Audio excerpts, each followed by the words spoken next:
Oh, the reparations, yeah. Okay, it's right on the side. Board members, it's 6 o'clock. I'd like to call to order the FY 26-27 budget workshop number 2 for Ms. Ramirez? Mr. Riddle? Yes, present. Mr. McBride? Present. Ms. Hannah? Yes. Ms. Lensing? Present. Ms. Fabian? President Rodriguez? Did board member Andrew Ramirez request? Yes, I motion that we allow Ms. Ramirez to participate remotely due to health. Second. Motion by Ms. Fabian, second by Mr. Riddle. Yes. To allow board member Andrew Ramirez to participate in the health reasons. Discussion on that? Roll call vote, please. Oh, thank you, I'm sorry. Ms. Ramirez? Mr. Riddle?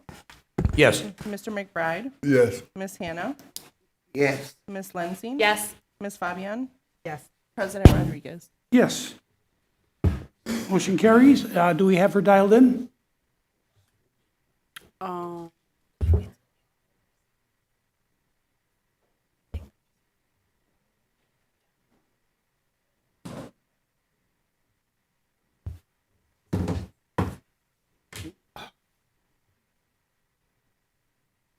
Right.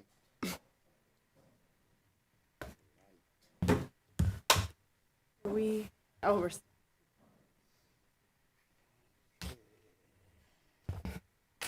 I found my, Great. but it only had one. Really? Yeah. So it should be top of stack.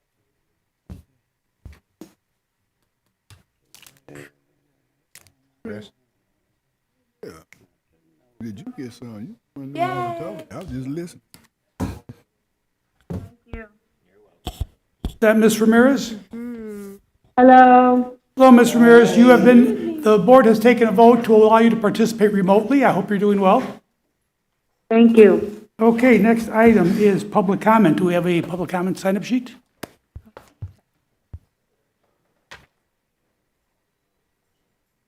No sheet? Is there anyone here who would like to address the board?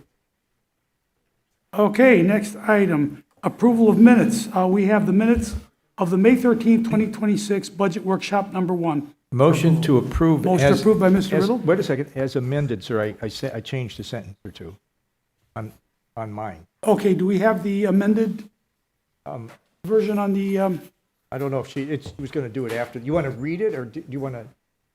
if it's not in the version that we have here, we would need to read those Okay. into the record so that we know it's official, that we're actually Okay. approving it with those amendments. Do you want to read that over there? I handed it to the secretary. I can read it myself. Would you please? Here, let me just. Would you please? You know where they are. Okay, I know right where. Okay, so it's right after, midway through the minutes, right after Ms. Hannah asked a legal question about the 6% law, and whether that was still valid for the threshold when teachers retire. And I asked the question, and it states as follows. Well, this is the way I amended it. Mr. Riddle asked to know what efforts we were making. Well, what she had there is Mr. Riddle asked. Mr. Riddle says, "I'd like to know what efforts we are making to keep expenses down so we don't eat into savings." And I reviewed my presentation or my question. It was quite lengthy, and I would like to amend it as follows. Mr. Riddle asked to know what efforts we're making to keep expenses down this next year, that part, so we don't eat into our savings, and add the words, "and again this year." And then continue with this next sentence. My understanding is that last year's budget resulted in spending down $39.7 million of our $108 million reserves, and I see that next year's proposed budget projects doing exactly the same. This is not fiscally sustainable and greatly concerns me. Is all of that the amendment? That's my amendment. Okay, so we have a motion to approve the minutes of the May 13th Budget Workshop number 1 as amended. Motion by Mr. Riddle. Okay, let me ask there's one other Okay. change I'm making. There was one other section where it said, Mr. Riddle said that, this is on another question further down. Mr. Riddle said that the savings from reducing administrative positions did not cover, and I'm adding the words, even half of the 4% increase for union. So the change is even half. Even half. Okay, all right. We have a motion to approve the minutes of the May 13th Budget Workshop number 1 as amended. Do we have a second? Second. Second by Ms. Hannah. Can we have a roll call vote, please? Ms. Ramirez, Yes. Mr. Riddle, Yes. Mr. McBride, Yes. Ms. Hannah, Yes. Ms. Lensing, Yes. Ms. Fabian, Yes. President Rodriguez. Yes, motion carried. Minutes are approved as amended. Okay, before we start the meeting, I'd just like to make a few comments. This is our budget workshop, okay? The budget is a dynamic process. This is not something that is just put together and spit out and voted on. This is a working document that the administration is working on with staff and working on with the board to develop and to come up with a budget that is fiscally responsible and in the best interests of the district and of our students. This is also something that involves the public. This is why we have a public workshop, and actually several public workshops, because we want the public to hear what we are presenting and discussing, and we want the public to actually participate in the discussion. So anybody here who wants to participate at any time, you will be given the opportunity to also weigh in or ask questions. Okay, so I just want to make sure everybody understands that this is not something, the budget is not something that the administration works on and in a vacuum and it's just passed. This is something that is the responsibility of the Board of Education. The board actually passes the budget. The administration cannot pass the budget. The board passes the budget. So any budget that has been passed was not something that we can come back and point a finger at the administration and say, well, they did it. No, this is a board decision. And the board has to take responsibility, and that is why the board has become so deeply involved this year in the budget process, because the board realizes that there are issues that the district is facing that need to be addressed, and the board wants to be a part of the process of solving the problems and coming up with a budget that is in the best interest of the district and the community and our students. So just keep that in mind. You know, this is, everybody here has the opportunity to weigh in and to ask questions and make suggestions. Superintendent, you wanted to make a comment also? Yes. Good evening, everyone, and thank you for being with us this evening. First, I want to thank the Board of Education for the clarity and the vision that they have given the administration over the upcoming budget for this upcoming fiscal year. Each board has their own philosophy, priorities, rocks that are really important to them, synergy, and I have to say that I'm very, very excited to be working with this board because I am really getting clarity of the work and the vision that they have for Waukegan Public Schools. So first, I want to acknowledge our Board of Education. Second, I want to acknowledge every staff member, every principal, every division head, every department leader that has sat personally with Gwen, Brian, and myself to review your budgets. I want to thank you for your thoughtfulness. I want to thank you for digging deep. I would want to most of all thank you for putting yourself aside and really looking at the overall health of our budget and opting up solutions so that we can be a better district together in a somewhat difficult time. I want to acknowledge the hard work of the district over the years. We're going to see our fund balance of where it started, how we've increased it. And there's been many priorities and things have changed. At one time, we had a big movement for more social workers and more psychologists, or to have a nurse at every school. And so we did accommodate that vision. also the vision of not raising taxes and increasing salaries. All of those things were the right thing to do. However, they come with implications. And as we know, for every action, there's a consequence, right? And so now we have to deal with what we are looking at now. I do want to state that Waukegan Public Schools is in a lot better state than many districts. And that is because of our finance team and all of the leaders within our district that work together to ensure that we're prioritizing our students.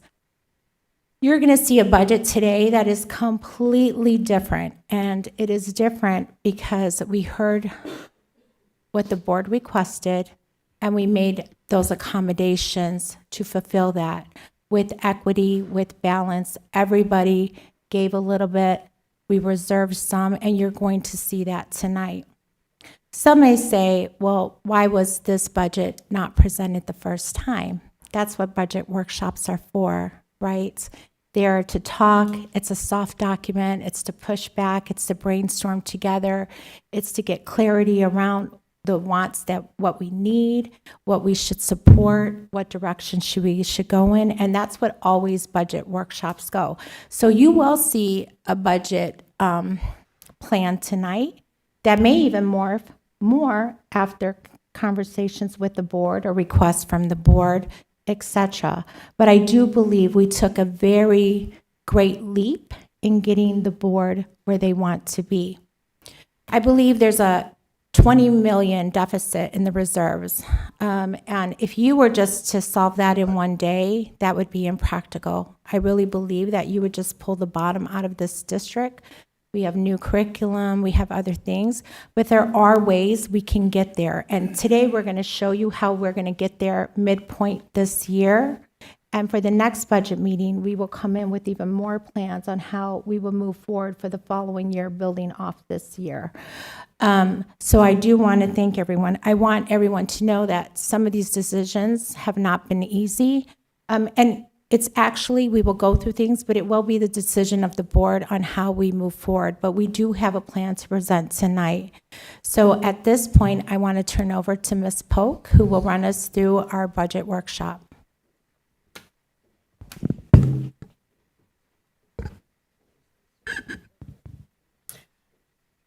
Board President, board members, community members, and colleagues, this is yet another opportunity for us to present another budget to you at Budget Workshop 2. Next slide, please. We want to first start by going over a summary of what is going to be in the presentation tonight. The purpose of tonight's workshop, as you all are aware, as we've traditionally done, is to present a budget that has been submitted by various schools and or departments. And after much collaboration, revisions are typically made.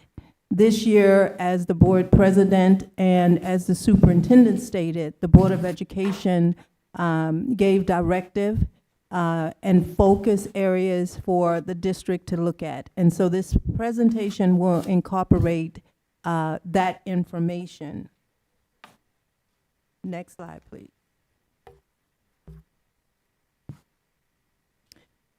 We wanted to give historical context to what is happening in the district now. We have faced a historical deficit in the education fund spanning years. We can take you back to when we got IRA money. When we got that IRA money, we preserved position. We preserved positions. We did not rift. But our district was able to go from a negative $12 million in the education fund and over a $4 million deficit in the transportation fund to flip the education fund to a positive $12 million, which was in essence a $24 million swing, okay? So it really helped the district over time, but we knew that if we kept the personnel and did not RIF them, as was the focus of administration at the time, we were going to feed off of the fund balance. So keep that in mind as we go forward, that what we're dealing with now, even with ESSER, is identical to what we were dealing with back then when we got ARA. That's first. Secondly, at the board's direction, we kept taxes level for 6 years. And we've stated this repeatedly, that we don't disagree or agree. But having done that, we've shared with you that over time, and that number will always increase. So we shared at the time for 2025, the loss that we had was about $46 million. So we'll never get that base back, right? So we're starting from the base that we now have, and so we'll still lose money because of those 6 years, okay? I'd like to ask the whole questions till the end. Okay, 'cause this question I've been burning to ask. Okay, well, we about what can you ask that at said. the end, okay? She'll be here. Okay. Okay. So we will never gain that base back, okay? So forever, we will lose some money. But I am thankful, as the superintendent is, and I'm hopeful that the Board of Education is, that this year we did raise the taxes. And this was from 2020 to 2025 that we kept it level. As you all are also aware, we level set with negotiations. It was a board directive at the time to raise the salaries for our teachers, and we did that successfully. But we also know, and we verbalized that at the time, and I think that the superintendent was also vocal in that regard, that if we do this, then tough decisions would have to be made elsewhere. We couldn't do both. And so we wanted to note here that when we go into our financials, our audited records, in 2024, because of negotiations, our salaries peaked or increased by $27 million in that year, okay? So we had about a 22% to 23% increase for the teachers, and we had about a 28% increase for our service support staff. Federal ESSER, here we are, several $1 million later. We had a lot of needs, right, wrong, or indifferent. The Board of Education agreed to address the needs of the students. And so as a result, we knew that when ESSER went away, we were going to have to feed off of our reserves, okay? Because it was no way that we could continue the services that we had when we had millions of dollars. We got upwards of $64 to $80 million in ESSER money, and there's no way that once that money goes away, that you'll be able to maintain the same level of support without eating into your fund balance. So that was a strategic decision, and it's not a wrong decision, but it's a decision that reduced that balance. Where are we now? We still have money in the bank, but we know that the reason why you're asking this, the reason why the superintendent is asking that we address this, because we can't sustain this in the future, okay? Not unless we get another windfall of monies.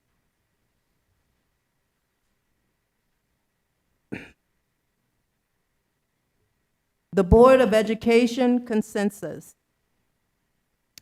The superintendent asked 6 questions at the most recent board meeting.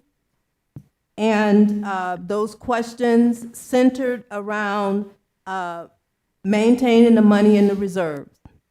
So what you're going to hear tonight is going to focus around these 6 bullets, right? She asked, did you want to ensure that the class sizes were at or close to contractual capacity?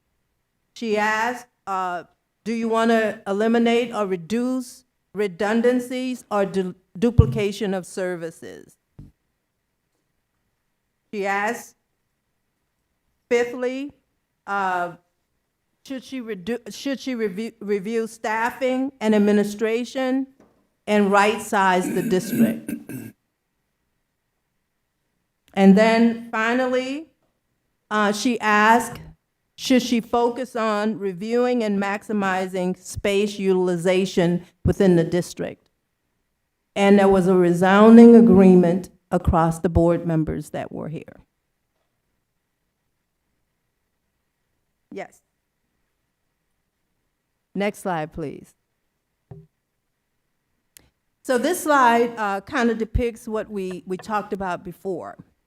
So we couldn't fit all the years on this slide, but you'll note that we showed 2025, and we'll see that we were deficit spending in the current year. So what that means is that revenue in that year was less than the expenditures in that year. So we see that that happened. We see that there was a slight increase in 2026. And then when we went to 2027, it was another slight increase. But then when we went, it was a decrease. And then when we went to 21 and 22 and 23, particularly in 22 and 23, we see that there was a spike upward. Now, we know why that happened, right? We know that we got ESSER money. We got ESSER money. So that's why, and there was another thing that happened during this same period of time, the evidence-based funding or the state funding changed. General state aid went to evidence-based funding. So we got more money, right? So we were able to build our reserves because the perfect storm had ended and we were able to get more money. So then when you get to 24 and 25, you see ESSER is going away. And so we're still meeting the needs within the district. We're presenting the budgets to the Board of Education. The Board of Education is stating that they want to address some of the needs of our students. And so those are the things, those are the actions, those are the initiatives that were agreed upon and approved by the board. And you'll see that our fund balance is going down. Okay? I'll give you a moment just to glance over the key takeaways, but I kind of summarized what you'll see there. I just want to correct, because you said 2025 and 2026 and 2027, that you meant 15, 16, 17. Thank you. Even with my glasses, I can't see. That's okay, because we're all doing the same thing. Thank you. Next slide, please.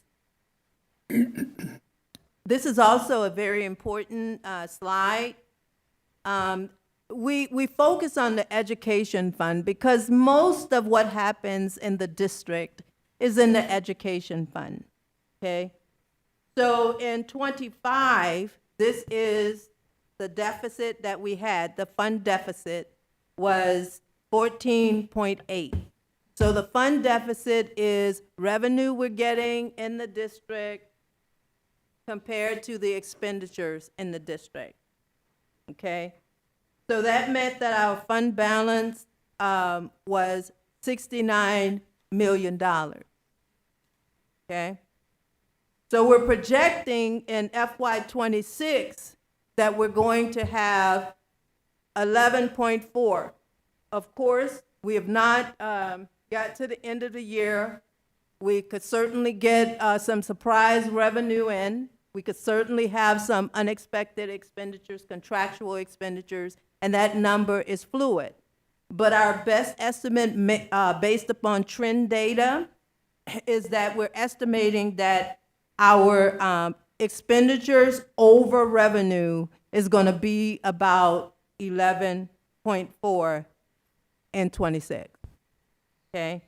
So we're projecting, because of that, that our fund balance is going to go from 69 million to 37 million. I'm rounding, okay? And this is in the education fund alone. So the superintendent heard the Board of Education, and so the target was 10 million.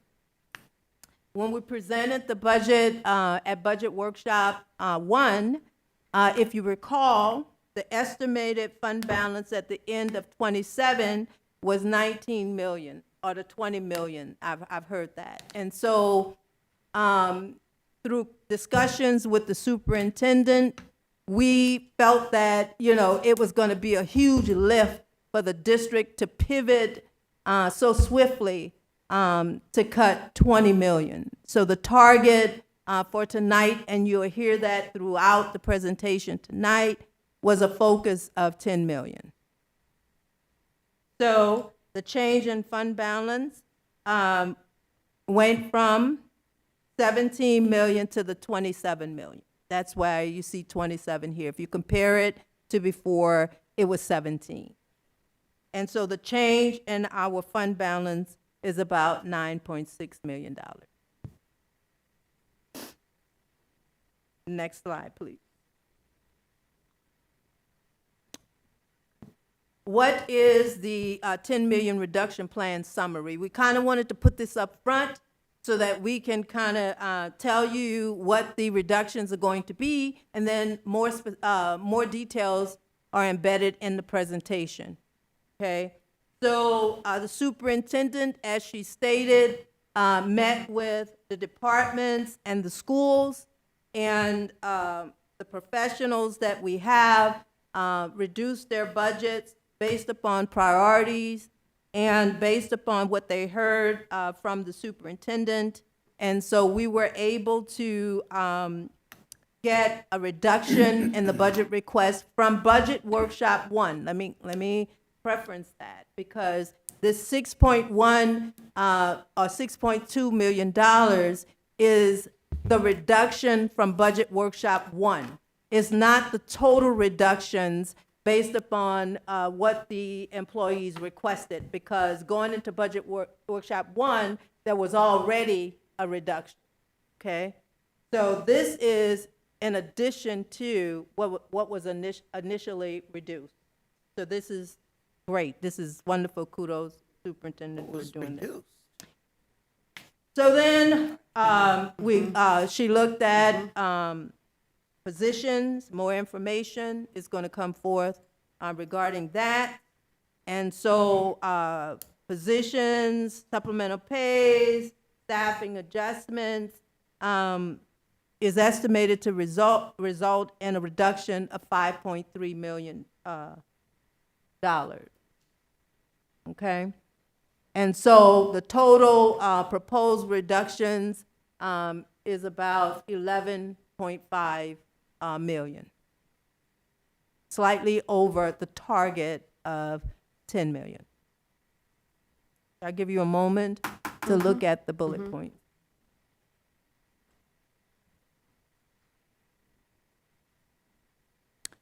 Next slide, please. The superintendent, and I love this slide because it really speaks to, yes, we were not oblivious to the fact that we were deficit spending. We kind of stated that in the beginning. But there's always a balancing act within the school district between meeting the needs of our students and being fiscally sound. And so the superintendent tried to balance the two. without depleting the reserves. And so there's some words that we've highlighted here, and that was intentional.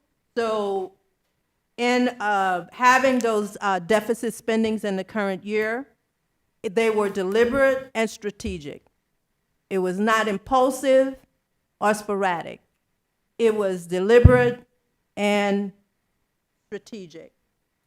And it really went towards addressing student, staff, and facility. The second bullet there, the district has a responsibility to educate our students. The state, we've mentioned this on multiple occasions, we are not receiving all of the revenue that we should be receiving. We're still a Tier 1 school district, so the needs do not go away. They persist. And so again, the district has to make the tough decisions about whether you're not going to do something merely based upon the lack of funding, or are you going to maximize the funds that are available to address the needs without depleting your existing fund balance. The district faced significant infrastructure and operational challenges. We recently went out for a $30 million bond because the district had a 10-year life safety inspection that identified well over $100 million worth of capital needs. Those who are on the Capital Development Committee with Mr. Moulton are aware of that lengthy list of projects that the district has to contend with. And as with all of the other expenditures in the district, there is a need for us to prioritize, just like we do in our own personal lives. We have to prioritize the needs that are within the district and do those that has the greatest return on investment. And then finally, this presentation really speaks to refocusing what we're doing.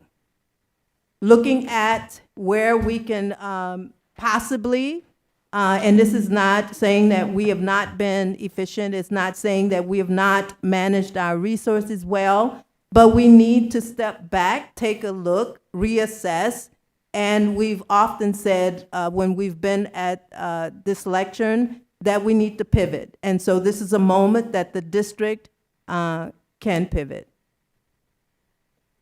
Next slide, please.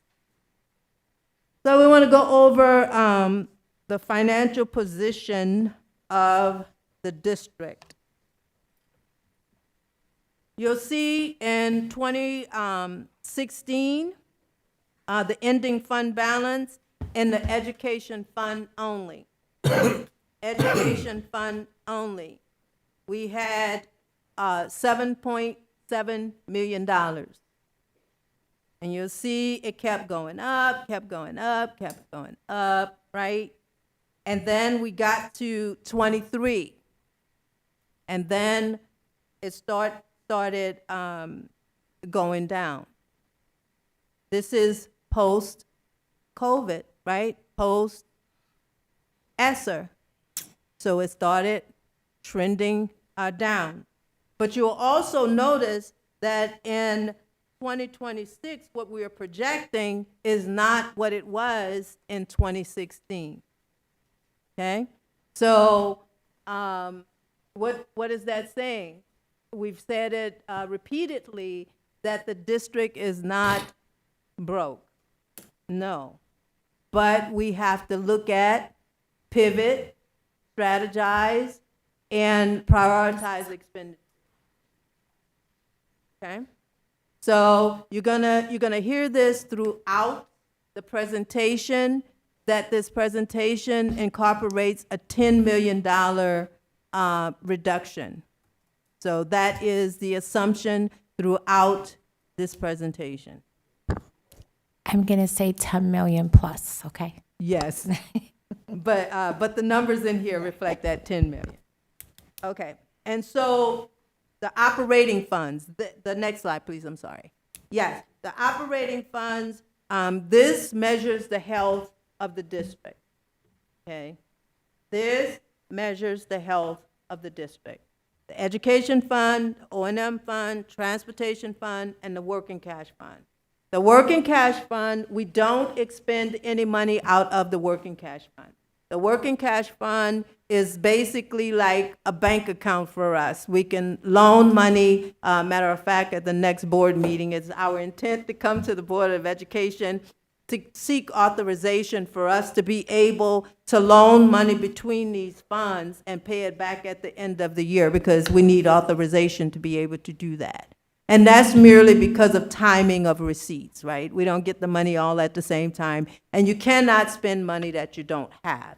So annually, we come to the Board of Education, say, can you give us permission to loan money from the working cash fund to the Ed O&M transportation fund until we get the money in, okay?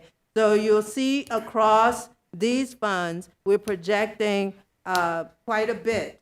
So the ending fund balance here, again, with that 10 million, I know it's 11 that we've identified, but this presentation focused on a $10 million reduction, okay? So you'll see in the Ed fund, that number is still there again. The 27 million, O&M 7.3, transportation 5.8, and the working cash fund 42.5. Okay, so again, I just want to briefly mention this. Inside of the 42.5, there is approximately $16 million left of that $30 million bond deal. Okay? Next slide, please. The other funds. The other funds, you'll see that we have some negative fund balances there. But I want to point out in the capital projects fund, if you recall, there's a historical deficit of $4.8 million. And that preceded most of us who are here. So it predates us. So it's buried in this 18.6. And remember I said that we have the balance of that $16 million in working cash. So you can't see it here, but this is what's sitting as the fund balance now until we move the money over. The TART fund, that is a deficit there. It does not measure the health of the district. However, it is our goal to work to start nibbling away at that negative fund balance. But that's all of our risk, legal fees, those type things, okay? Workers' comp, those type things. Next slide, please. So this slide simply puts side by side what is the estimated fund balance at the end of 27 for the operating funds, which is what we mentioned earlier, the education fund, the O&M fund, the transportation fund, and the working cash fund. So we're projecting that we're going to have about $82.7 million in the bank there, but we also know that there is about a negative $18.6 million in the other funds. So we're projecting you're going to consistently see that $64 million fund balance, because we have to loan money from the working cash fund. You can't spend money you don't have. And so we have to loan money over there to cover the, those negative balances. Next slide, please. Okay. This one, we talk about all the time in the business office. Looking at the budget is great. Looking at the budget is great. But our office has to also look at the cash. We can't just look at the budget. We got to look at the cash. Because again, you can't spend money you don't have, okay? And so, way back when, I know the board president and Ms. Hannah and Mr. McBride, I remember when we had to go out for tax anticipation warrants to make payroll. And during that time, we definitely was looking at the timing of receiving our money.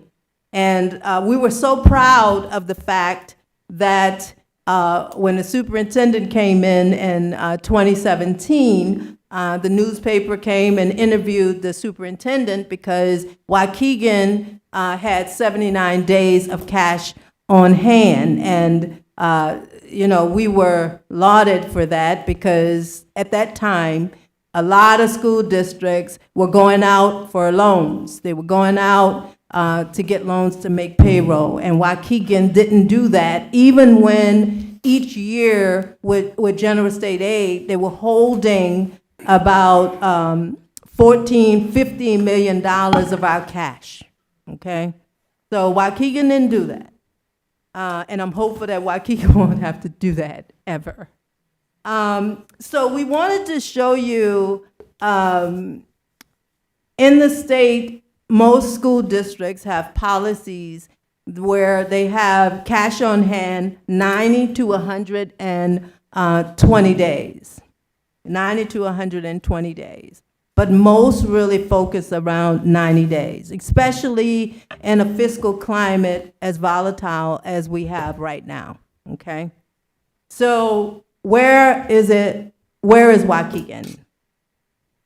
With the $10 million reduction, and it's a little bit more now, and we didn't calculate that, but with the $10 million reduction, we have approximately 104 days of cash on hand in our operating funds, okay? In our operating funds. If we did not reduce by the 10 million, we have about 89 days. That means that we could survive if our trend is to continue to pay our bills at the rate that we're paying them. We could survive without any additional cash for either 104 days or 89 days, okay? So our recommendation to the Board of Education is that we focus on 90 days, at least 90 days of cash on hand. So what does that mean? That means in the operating funds, our threshold would be $71.4 million.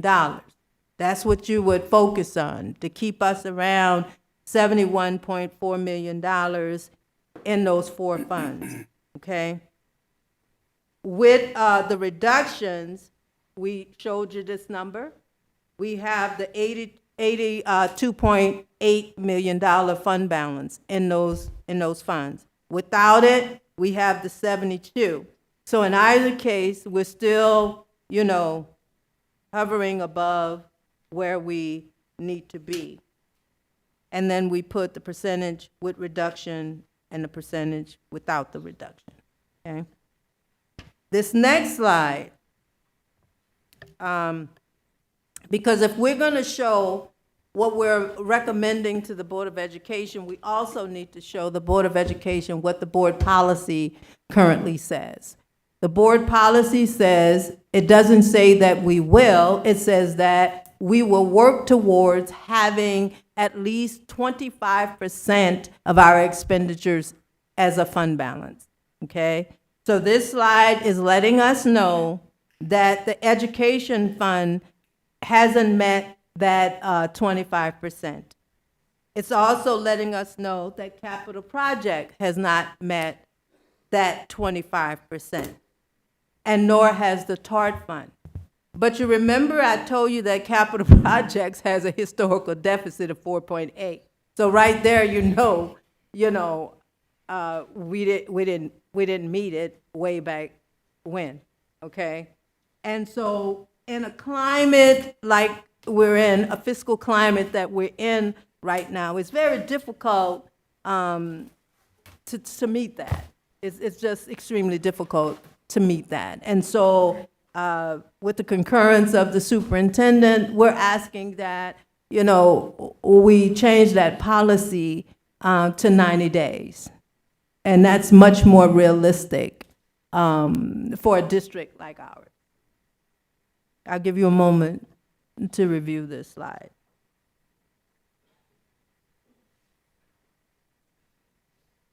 Next slide, please. So we wanted to answer the question why. Why do we have to reduce? Well, it's pretty obvious that we have to reduce because you look at our fund balance, it's going down. But we wanted to answer that question for you. Next slide. Salary growth. Salary makes up between 80 to 85% of our expenditures.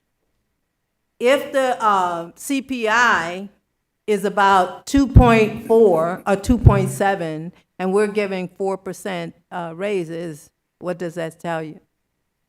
I mean, the consumer price index is lower than what the raises we're giving, okay? So that's salary growth, all right? Benefits growth. Whew. This year, we saw a spike in the benefits. Just one of our plans, we saw about a 15% increase. The other one, I think it was about a 12% increase.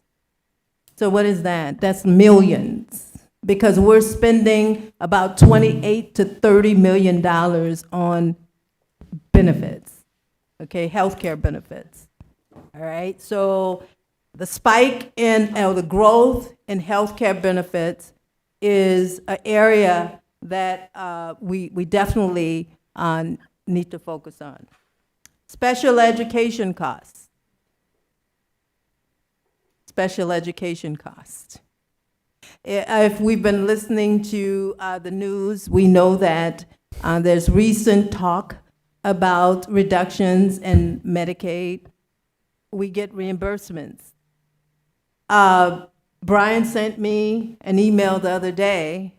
I was happy, but I was sad and I was upset. We got, what, 1.9 million? 1.6 million, it's a $1.6 million check. Sounds good, right? Or 2024. Yes. For So diverse learner department. so that means we're spending, but we're not getting our Medicaid reimbursements timely, okay? So we have to account for all of that. If we're projecting that we're gonna get our reimbursement timely, maybe we will, maybe we won't. Brian also was telling me about the transportation, I'm calling your name because I need your help on this, some of this. Transportation reimbursements for special ed is down about 20%. Yeah. And that, we didn't have a notice of that, but we're just looking at the trend. And so we have to pivot, right? Because when we do the budget is based upon projections. It's not based upon actuals. It's based upon projections. And if there's any delay or a reduction in our revenue, then we have to make some hard decisions because some of the things that we decided to do had that money in it, okay? Transportation costs. Well, all of us are experiencing fuel, the increase in fuel, and all of those things. So the school district is also experiencing that. ELL growth. And then, of course, we've spoken about inflation. Next slide, please. We talked a little bit about this already, but we wanted to put it before you again. Property tax limitations. Yeah. State and federal funding uncertainties. We don't know what's going to happen. Right now, we still don't know how much evidence-based funding that we're going to get. It hasn't been released yet, at least not that I've seen. And typically, we have to approve a budget before we even know what our true allocation is going to be.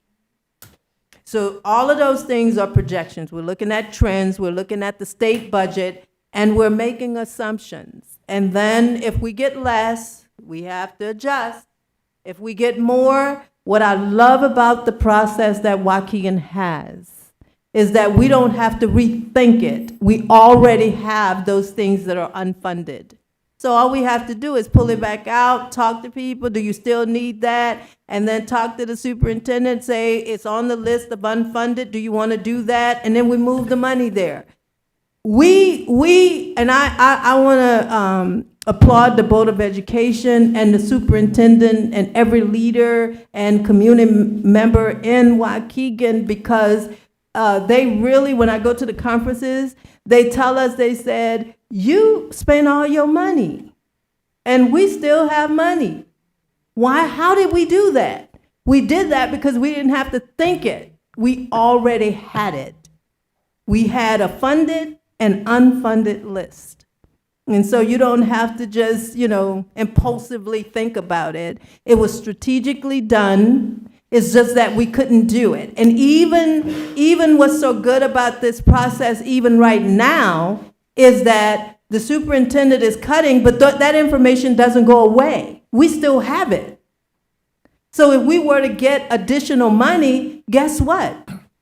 She can go right back to that document and say, you asked for this and you weren't able to get it. Do you still need it?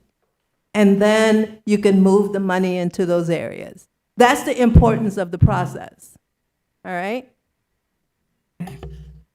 Next slide. Expenditure drivers, we kind of talked about this already. I don't want to belabor it. I think that the district has done an awesome job on managing our debt. We were able to refinance and lower our balloon payments because we had some payments that were going to get upwards of $12 million, which is very difficult for us to make those payments. And with the help of Mr. Kyle Harding and Miss Elizabeth Hennessy, we were able to refinance. And so now our bond payments are down to about $4.7 million annually, which is awesome. And we're able to manage that. Our debt, the amount of debt that the district has right now is low. So that's awesome. And so what does that mean? That means that the constituents of Waukegan are not paying as much in property taxes because we don't levy for debt, right? Once we do those bond issues, then the county levies for the debt for us. All right? And I want the board and the community to know we always apply for that tax grant, but because the district did not levy, our tax rate was not high enough. And so that's why we didn't get it. Okay? Next slide. The budget review process. The superintendent spoke about this. Next slide, please. The superintendent spoke about this in her opening comments. What is it that has been done? Not only this year, but it's been more intentional this year, if I could use those terminologies. But the school improvement plans were thoroughly reviewed. The department budgets were thoroughly reviewed. You've heard this term used at the last meeting about right sizing, right? So looking at the class sizes, looking at and Mr. Riddle, you mentioned that in your comments about teacher to student ratio and even staffing levels and other groupings. Vacancies, looking at those, you mentioned that as well. Contracts, you mentioned that. So you see there was intentionality around what was looked at and reviewed. We looked at grants and being able to combine those resources and eliminate redundancies. and then program utilization. So the guiding principles, which has always been said here, is that, and the board has given that directive, is to preserve instruction and direct services for the student. I've heard you say that repeatedly, Ms. Hannah. Also, the safety of our students and staff, those mandated services, EL, special education. The district has a strategic plan, and we want to stay true to the priorities that are outlined there.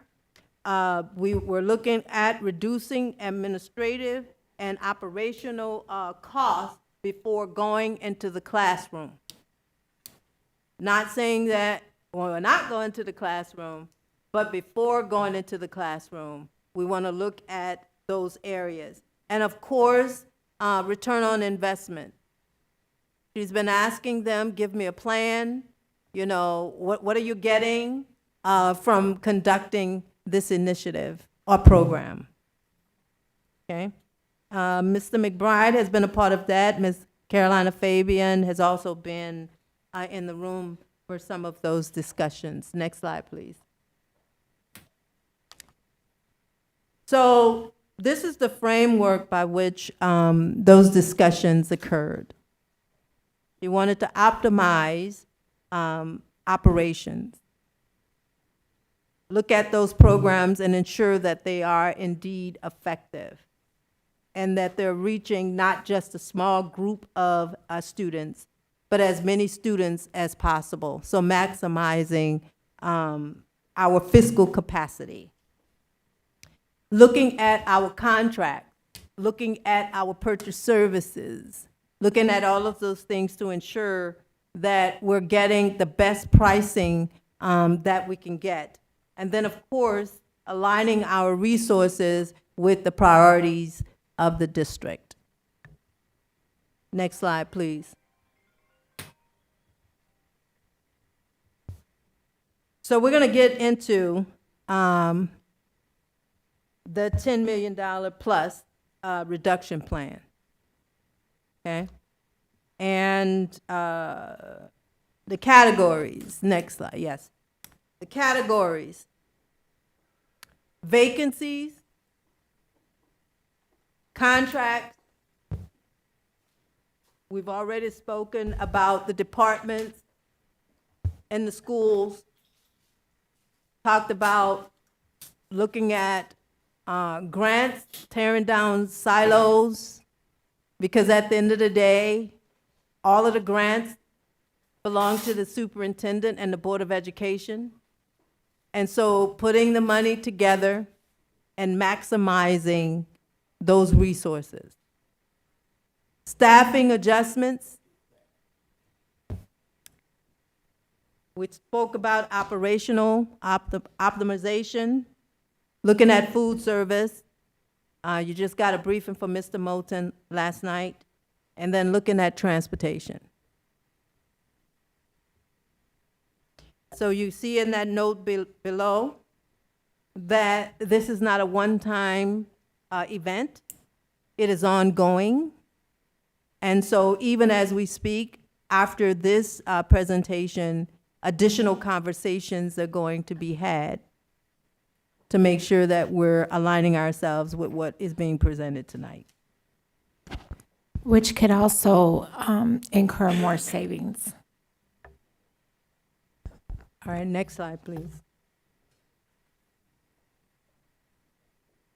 What is the commitment of the superintendent? Consistent with the board's directive, she is leading by example in identifying meaningful efficiencies and central operation to ensure that instructional priorities are protected. Okay? So that's the focus, and that is administrative commitment. So what does that mean? Central office, Mr. Riddle, you said that. Reorganization that was presented at a prior board meeting.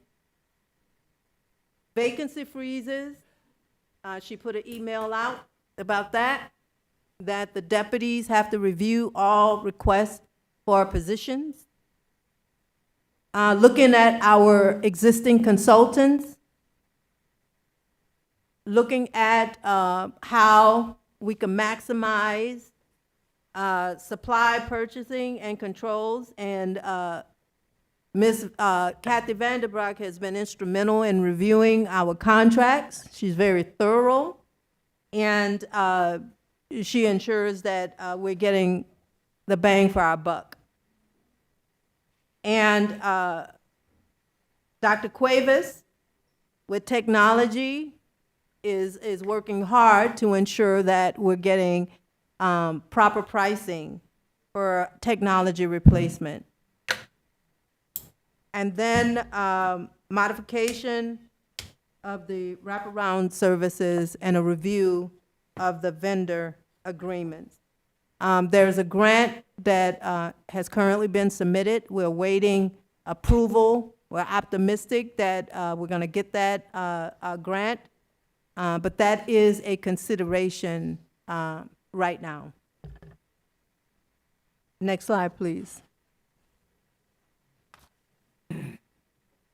Future risk and considerations. Next slide. You know, anytime that you have to make tough decisions like this, there's always risks, right? There's always risks, but there's always opportunities as well. And so the risk are those things that we have to consider. We have to consider that it might be an unexpected drop in our enrollment. And because our enrollment might drop unexpectedly, we're hopeful that we won't get a reduction in our evidence-based funding. Now, one of the things that I had a discussion with Mr. Luoso about is at one time we were getting 12 million in evidence-based funding. But now we're getting more money, yes, but we're not getting as much more. We're getting 6, 7 million, okay? So just consider that. We're considering that when we're giving you the revenue projections. We're looking at how much the governor is estimating that he's going to increase. And I know that he just recently signed the budget, and I haven't had a chance to really look at it to see how it's going to impact our district. But we're looking at the enrollment changes and how that impacts one of our largest revenue streams, which is state aid. Okay. Mandates like special ed, healthcare, things we can't control. We can't control those. And so we have to contend with them. We also have negotiations. This year, we've negotiated, how many? 3? 3 contracts. So those are uncertainties right there because we're negotiating, right? And of course, price of goods, especially if we're doing renovations on our buildings, the cost of those goods and services have gone up. What are our opportunities? So with every risk, there's always some opportunities. Go out for grants, you know, perform operations more effectively and efficiently, merge and blend services so that we eliminate redundancies, turn the lights off. You know, the small things, you know, we don't think about those things, but they save us a lot of money. And then we're hopeful for legislative changes that would help school districts as Waukegan, that would give us the opportunity to get more resources. So those are opportunities, but then of course we spoke about some of the things, the risks, the unknowns that we have. Next slide, please. So what are the superintendent's recommendations? And I want to, if you just allow me to, I would prefer to read it because I think that these statements are speak for themselves. Okay. So The district is taking a deliberate, structured, and data-informed approach to identify efficiencies across operation while maintaining a strong focus on protecting classroom instruction and student services. One of the things I want to point out there is that it is a data-informed approach across operations. Okay? Read the bullet points. The administration has and will conduct a continued, and I kind of said that earlier, it's not a one-time and just stop, right?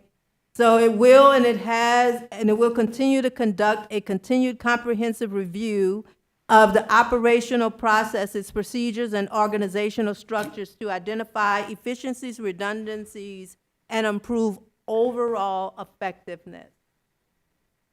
The review would prioritize maintaining and strengthening instructional quality and student services while identifying responsible and sustainable cost containment opportunities.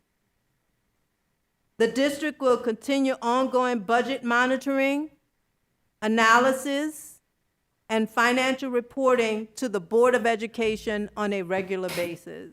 And we've been consistently doing that at the Operation Services meeting, and periodically we give budget updates at board meetings.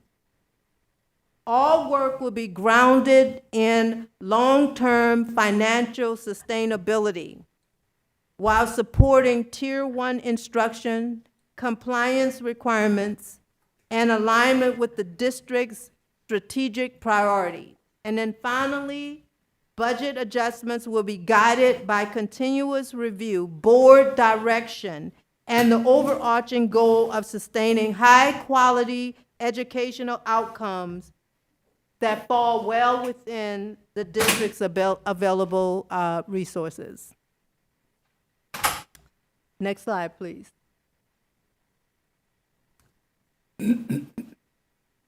These are the key performance indicators. Every dollar that is invested, its goal is to advance the district's mission, to advance and support measurable improvements in student success, and to demonstrate a clear connection to the strategic priorities, educational outcomes, and responsible stewardship of public resources. The district has a strategic plan. That plan guides the decisions that are done not only within the schools, but at the district level. Questions are asked, how does it align with the priorities of the district? If those cannot be answered, the superintendent is asking all of us, to include myself, go back and come back with a plan to be able to better answer that question. Next slide, please.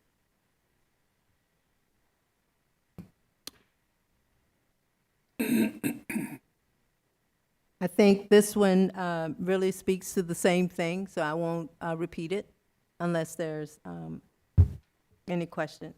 Next slide, please. And the board will get this PowerPoint after this presentation, and we will put it online for all of our stakeholders.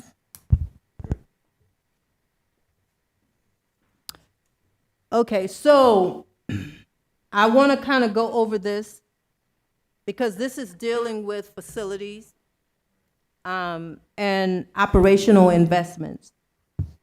So with the limited resources that we have, the district has prioritized, and we spoke about that earlier. You'll find that the presentation is linked and it flows extremely well because we're throughout the presentation explaining the bullet points that are the focus areas that we had in the beginning, okay?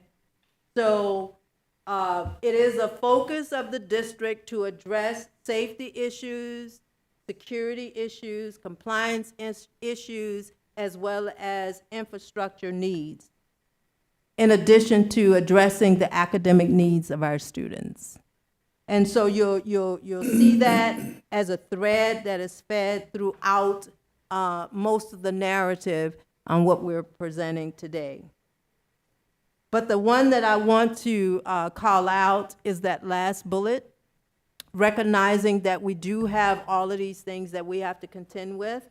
A balanced, immediate fiscal challenge with long-term stewardship responsibilities by limiting expenditures where possible, which is what the district is doing right now, without compromising student safety. Without compromising, that's you, Ms. Hannah, you say that.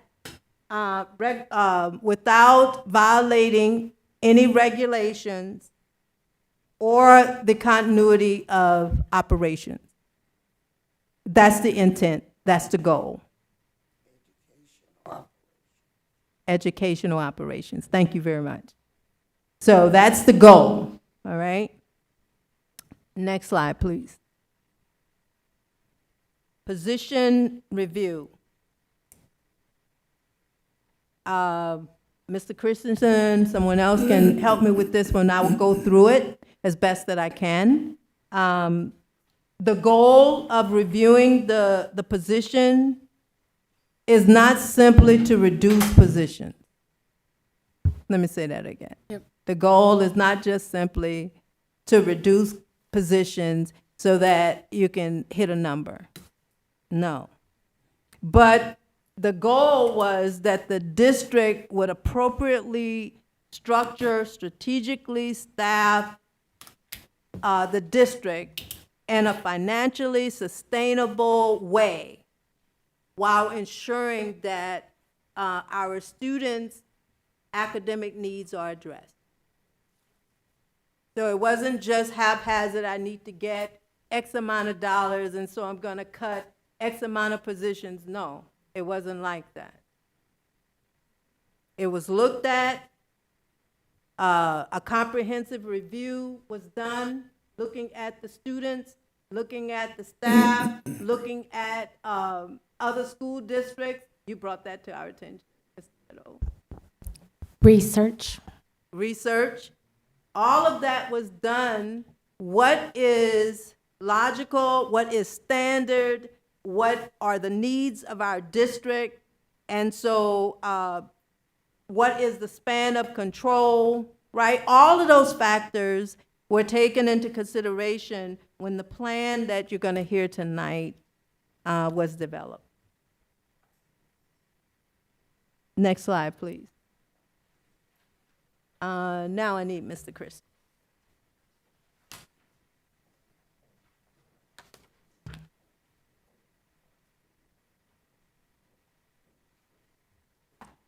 Good evening, Board President, Board members, Superintendent Placencia, members of the community, fellow staff members. I'm going to talk about the enrollment changes, so we're going to take a slight detour and kind of talk about some of these numbers. Nationwide, over the past 10 years, the enrollment in our schools has decreased by about 2% nationwide. I found this in an article that was released on Tuesday. Fall of 2014 to fall of 2024. It has a map, and you see Illinois is a drop of 10.1%. So we are the fourth largest decrease state out of all 50 states. You see it's kind of around us. Wisconsin went down, Michigan went down, Northwest California went down. Other states did increase as we go through. I took a look at local numbers for Lake County. The fall of 2014 is fiscal year 2015. So you see those two numbers. That's on purpose. So fall of 2014 and FY15 are the same year. In Lake County, there were 136,025 students. In 24-25, there were 122,997 students. So we decreased 13,000 countywide, 9.58% decrease countywide. Taking a look at Waukegan. Waukegan, in the fall of 2014, we're at 17,044 students. And in the fall of 2024, we were at 13,640. So we decreased nearly 3,500 students in that 10-year span, a decrease of very, very close to 20%.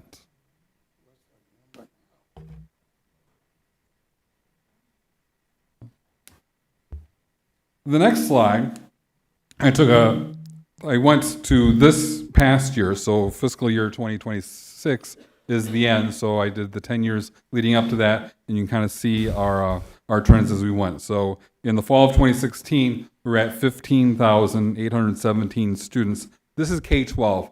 This number, I took out the pre-K numbers because with pre-K, sometimes we have a lot, sometimes we don't have quite as many. That number fluctuates, but K-12 numbers are our K-12 students with mandatory attendance as we go through. So that went from 15,817 down to 12,385. You see where the larger dips are. So FY20 to FY21 was about a 4.5% dip, and that was, of course, with COVID and people not starting up school in the fall of 2020. We had a very similar dip this past year. So from the 24-25 school year to the 25-26 school year, another nearly 4.5% dip in that 1 year alone. And you see how it's been going down slightly? Those are the two big jumps that we had. We have been working on this throughout these past years. So over the past 3 years, so not counting for this year, next year, but the 3 years prior to that, you can see how we've had sections collapse, the sections that were pulled together and reduced. I've got the elementary level and the middle schools, so everything is kind of on top of each other as we go through. High school has a very similar number. It's easier to pull a middle school elementary number because how many third grade teachers, how many seventh grade teachers? When you get to the high school, it's like how many AP teachers and how many science teachers and how many chemistry teachers. It gets to be a little bit more difficult to get an exact number on here. So these are the K-8 grade level reductions as we go through here. Next slide. So when we talk about maximizing classroom space, what we need to do is review class sizes, and what we've been trying to do is do that earlier. So we have a section count that we do in January the year before, and as we go through the spring and the summer, continue to take a look at those sizes, take a look at registration data, see what's going to be happening, where our students are coming from. The end of school, we ask parents to let us know if they're coming back or if they're not coming back, so we can make those plans. So a mind shift we've kind of done is planning for fewer classes and adding the sections back if they're needed in August. So there are some times that we will take 2 kindergarten classes and put them together and say, we're going to put these together now. And if we have a large influx enrollment, we're going to come out knocking on your door to get that room back open up again. So, excuse me. So schools that have had classrooms decrease, they have the classroom space there. It's almost ready. We will come back to them in August and get them back in there. But it's much easier to do that now and to get people planned for a larger classroom.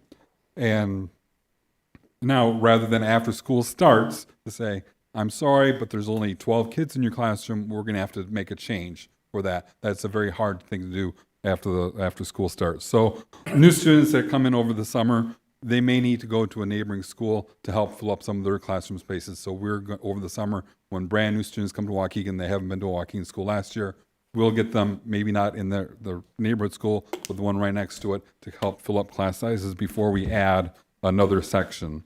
And then classes that have vacant teacher positions, we're always looking at those to say, well, if we didn't fill this vacancy, what could we do to mix these schedules? That's at the middle school and high school level, especially as to say, what can we do to kind of get this covered so that these classes are together and these periods are together to maximize classroom space.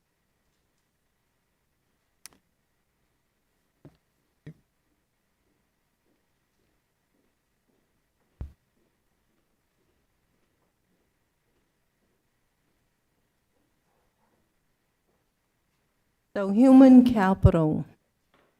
Next slide, please.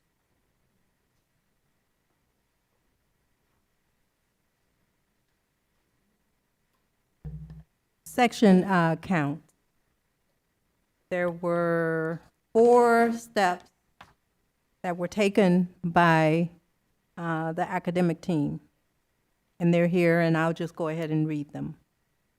review current enrollment data in January so that you could project the future enrollment to determine school-based personnel needs. With the recent downward trends, they are conservative with their projections, anticipating that it's going to be fewer new students. So then in step 2, they engaged in a staffing verification process. So they complete the proper EPAR or email the documentation to HR. Then step 3, they clean up position control sheets to ensure the accuracy of staffing and make sure that the needs of the students are being served. And then finally, they notify the staff of teaching assignments and inform human resources of imminent and future retirement. So in essence, all of these steps really deal with position control. Okay? Next slide, please.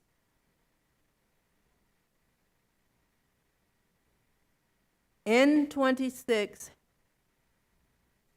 the field positions are not being replaced. Okay? 2 assistant principals that have a value of $167,000, an estimated value. I want to make sure that the values that we're giving here are estimates. I do want to clarify that these are at schools that had 2 assistant principals for their school. They will now go down to 1. And these assistant principals were able to pick vacancies that we have as assistant principals at other schools. Though, however, they have a right, if they want to go back to the teaching, to the classroom, that's also an option, but that's where these 2 assistant principals come from. Go ahead. The manager of outreach, the director of student access and achievement, the parent and community partnership coordinator, and I'm purposely reading them. The communications manager, the assistant athletic director, the FACE manager. Many of these positions are vacant, and it has an estimated value of $750,000. I believe all these positions are vacant or people have moved into other positions. Okay, next slide, please. Looking at nurses, currently there's 20 filled positions, of which an additional 7 positions are vacant. Based upon the calculations and the contract, negotiated contract, it is estimated that 17 of these positions are needed based upon enrollment. So it is the recommendation of administration that 7 positions are reduced, and you'll notice that there's 7 vacancies. So 0 of the currently filled positions would be reduced. I want to just chime in here. Respectfully, I'm going to say this. At one time, there was, let me use the right choice word. There was an ask from the board to have a nurse at every school. That contractually we do not have to do. We can bring them back to the district office and deploy them so that they are covering multiple schools. This would be a cost savings. If we were to continue the direction that we were previously laid out, that would increase costs. So this is how we would scale back and no one would lose their job. Next slide. Social workers. Currently, there are 27 filled positions, 8.5 vacant positions, and based upon enrollment, the district is obligated to have 34. So it is the recommendation that 1.5 of the vacant positions would collapse. 0 of the currently filled positions would be impacted. And the estimated value is denoted here. Next slide, please. Psychologist, 25 currently filled, 5 are vacant. Based upon calculations, contractual requirements, only 18.4 is needed. The 5 vacant positions would be eliminated. None of the filled positions would be impacted, and the value of those 5 positions is depicted here. However, over time, through attrition, we would hit the positions needed based off of enrollment. So if we were to lose one, we would not fill that, and that money would also drop. And these positions also would be centralized to support the district. Next slide, please. The flow, and I'm going through it so that I don't make any mistakes here. So currently, there's 39 positions that are filled. 3.5 additional positions are vacant. Contractually, the district should have 32. It is the recommendation that those vacant positions would be eliminated. 0 of the filled positions would be impacted, and the value is depicted here. And once again, the same logic applies to these slides, that through attrition, we would get down to that number of enrollment, which may change if the enrollment increases or decreases, but that would be where our target is. Next slide, please. DL specialist, there's 11 filled position. There aren't any vacancies. Based upon calculations, there's only 6 that is required. It is a recommendation of the superintendent that 5 positions would be removed. So that would be a reduction of 5 of the filled positions. The cost is depicted here. So I can explain this more. DL specialists was part of the plan to have DL teachers supporting schools and IEPs, et cetera. In meeting with Mr. Bublitz, he has created a plan where he would go from 11 to 6 that would still do that type of work. We even thought of a case management system. And these 5 DL specialists will go back into DL classrooms within the district. They would not be released.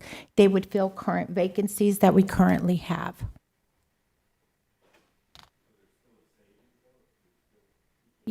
Yes, because You're not hiring. normally we would still keep the 11 and have to hire for the 5. We won't have to hire for the 5. These 5 vacancies would be filled with DL specialists. Next slide, please. Computer assistants, there's 19, no vacancies. There's a need for 10, and the superintendent is recommending that 9 of the 19 would be reduced. So that's 9 filled positions impacted, and the savings are depicted here. So I'm going to elaborate.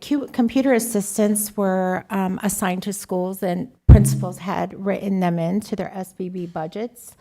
And so the principal had supervision and oversight of these computer assistants. And so if they had work during the day, they'd work on technology. If not, they may work on other task at the school. We are going to centralize this, and I have spoke with Dr. Cuevas, who they will be reporting to, and his recommendation is 10.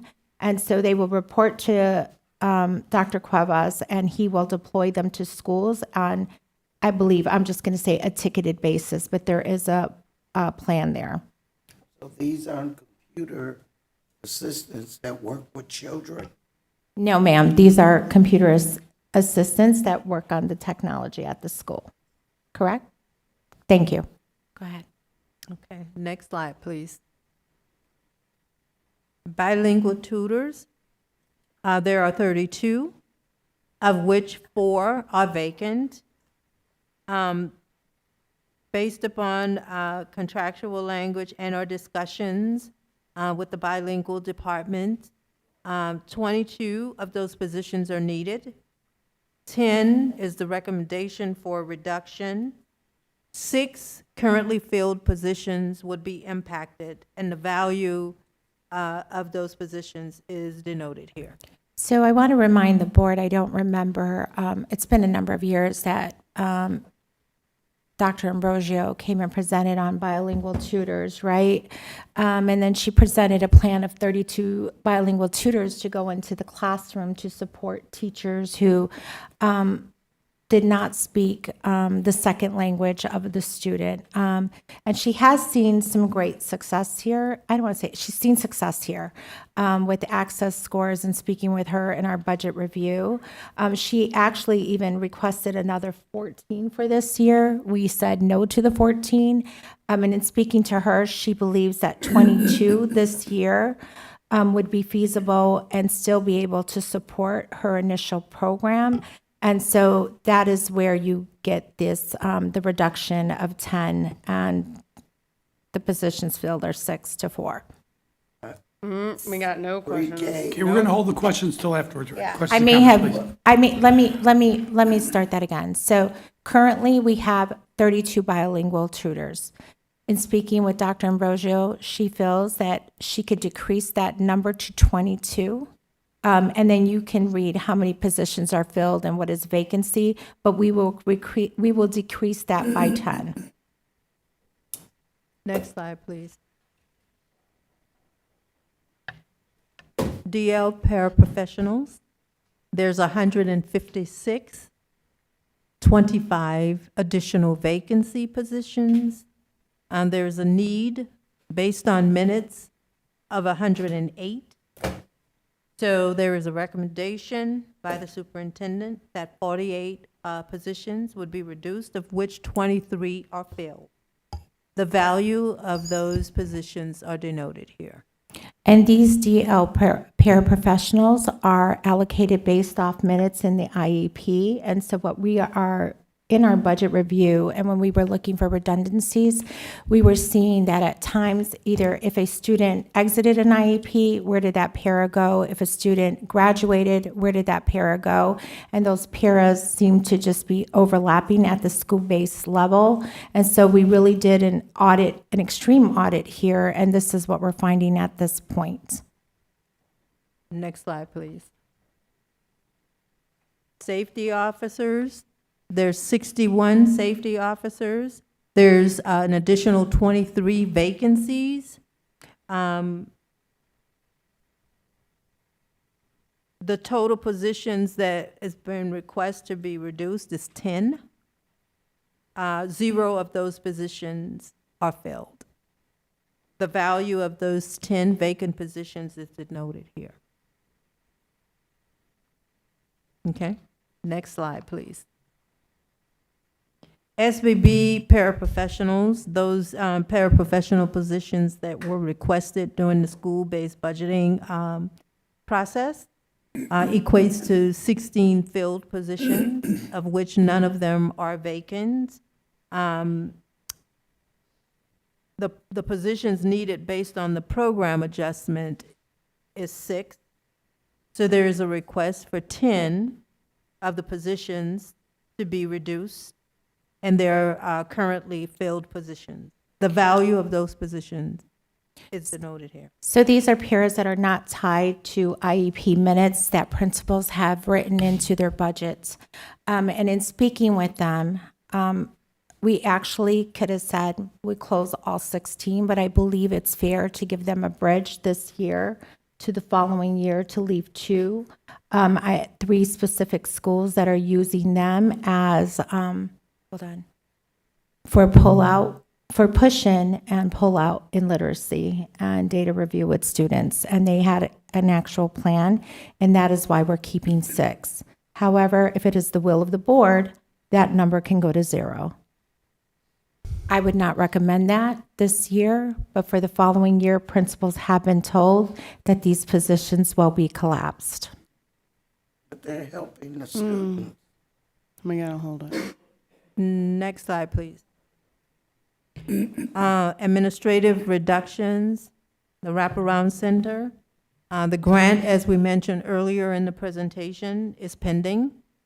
So pending the availability or award of the grant for FY '27, the wraparound manager as well as the specialist is considered as a reduction. The value for those positions is denoted here. However, we are very hopeful that we do receive the grants. I know that I know I personally wrote a letter, and if I'm misspeaking on this one, in regards to the wraparound center. I know that Ms. Stotson has been advocating for the grants, and Mr. Moulton has been looking at it, and we also have community members who have been in touch with Representative Mayfield on this grant. So this item may completely come off for the next budget meeting, so we're just still waiting on the grant here. Next slide, please. So based upon all of the recommendations from the superintendent, human capital has an estimated value of $5.3 million. Next slide, please. The next few slides will show you what was allocated to the schools. That's in the comparability column. What was allocated to the schools for their budgets, not necessarily what the schools originally requested, because the district is required, because we're a title school district, to do comparability. So they have to have equitable allocations. So based upon the budget that we had in Budget Workshop 1, the comparability column, then the superintendent did a review with all of the principals, and so a portion of their request related to salaries or supplemental pay, like book reading, tutoring, those type things. That's in the salary request column. And then the non-salary request for supplies, equipment, purchase services is in that column, and the total allocation after the superintendent's reduction is in that total column. And so when you compare the comparability column to the total, that negative number or the increase is the variance. And so if you would, next slide, the value for all of those shifts equates to $818,000. Next slide, please. The departments did a lot of work, I know the superintendent is extremely proud of them. I know you want to say something, but so am I, because they worked hard in having identified some priorities for their departments, but knowing the state of affairs for the district, they reduced their budget to those things that were most critical. And so I want to personally say thank you to everyone who worked with us on this. And so the value for those reductions is $5.3 million. You wanted to say something? Okay. Oh, no. Okay. So next slide, that one, if you would add all three, there's an approximate $11.5 million estimated reduction to the budget. This is an ongoing review. More information is going to be forthcoming at Budget Workshop 3, because like we said, the budget process is a living, moving, breathing document, and we've said repeatedly that we have to be poised to pivot. But as of right now, based upon the review, there is an approximate $11.5 billion reduction from what was presented in Budget Workshop 1. And so I can give you an example of that. You did not see anything about nutrition in here because we're negotiating a contract. There will be savings there. And so there's other savings that will be coming forth at the next budget meeting, and we may even need for another one, probably a little bit earlier now thinking about it. So there are things in here that are not in here as of yet because of negotiations. We're looking at some contracts. We're looking at DL contracts. I want to thank Gwen and Brian because this has been a full scheduled days and just meeting with people and reviewing plans. Principals had to think with intentionality. They really stepped up to the challenge. Our departments came in with, hey, listen, I can do this. They looked for redundancies. I think we all worked very hard to get to where the board would like to be. And I think this is a good start. Going any more would be very drastic for the district. However, I do believe as we set goals, this may be one of the goals that you set for the superintendent on how we're going to get here. I'm just giving some ideas. That's up to you all. But we do have some ideas on what we are looking for the upcoming school year, not this year, the following school year. And on that note, I'll turn it over to you, Ms. Polk, and thank you. Thank you. We're open for any questions. Thank you, Ms. Polk. Now we'll open the floor for questions. I know Ms. Hannah had some comments. Question. I guess I want to go all the way back to, did I hear that we have a $20 million Deficit and reserve. deficit in the reserve? We would have had, if we didn't do the 10, in the education fund, we're talking Yes. education fund. Specifically. If we did not reduce by the $10 million, we would have almost 20 million, yes, in the education fund. In the education fund. Okay, not the reserve, not our bank. No, we would have more than that. We'd have more than that in the bank because we would have all 9 funds, the fund balances across the 9 funds. And in the working cash fund alone, we have $42 million.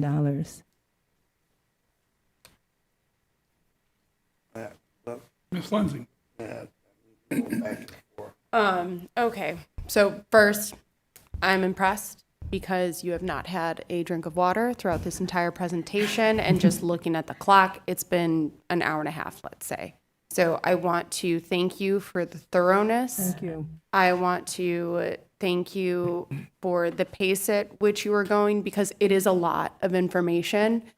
I'm not going to lie. It's hard to sit that long, but it is all important information that we had asked for. So I really do appreciate that. Well, I can't take all of the credit for that. I mean, the superintendent, Mr. Moulton, Mr. Luosa, the team, Mr. Alajakis, and I don't want to start calling names because if I miss somebody, it's a team effort. Everybody worked to put this together. So. Yes, so I appreciate the team effort that went behind this, and then you presenting it to the board, in my opinion, in a very consumable way. I have lots of questions. Me too. However, some of these I will reserve and send via email. It would have been nice to have the presentation ahead of time, but I understand we're going to get it after the fact.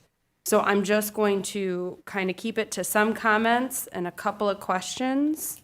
So just for historical context, while we had the chart of like the spending, there have been instances of the district wasting some of the costs with different curriculums we have purchased and not seen all the way through, supplies that sat in warehouses, hand sanitizer that I saw pallets and pallets and pallets of myself. In the garbage. Right, in the garbage. So I do want to add that, like, while that for those years may have not put it underneath, those were still wasted funds.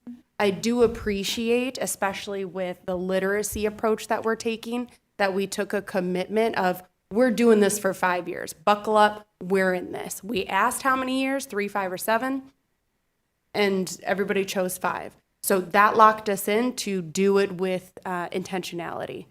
So that's one comment. A question that I have, and it kind of ties to another one, is that I have concerns with staff reduction in the diverse learner department or other departments that are subject to federal laws and statutes. I understand there has been some change on the federal level to tuck it under Department of Health and Human Services. We're not going to go into that. But my question is, and it kind of ties into also our counselors, our social workers, our psychologists, our DL specialists, the umbrella, right? I want to know, have we made sure that, yes, while contractually we can reduce those positions, did we also look at how those departments have been performing with those positions? Are people getting things done on time? Are they accurate? Is it efficient? Or is reducing that staff going to put extra stress on those who remain in the district to pick up that slack when they're already struggling?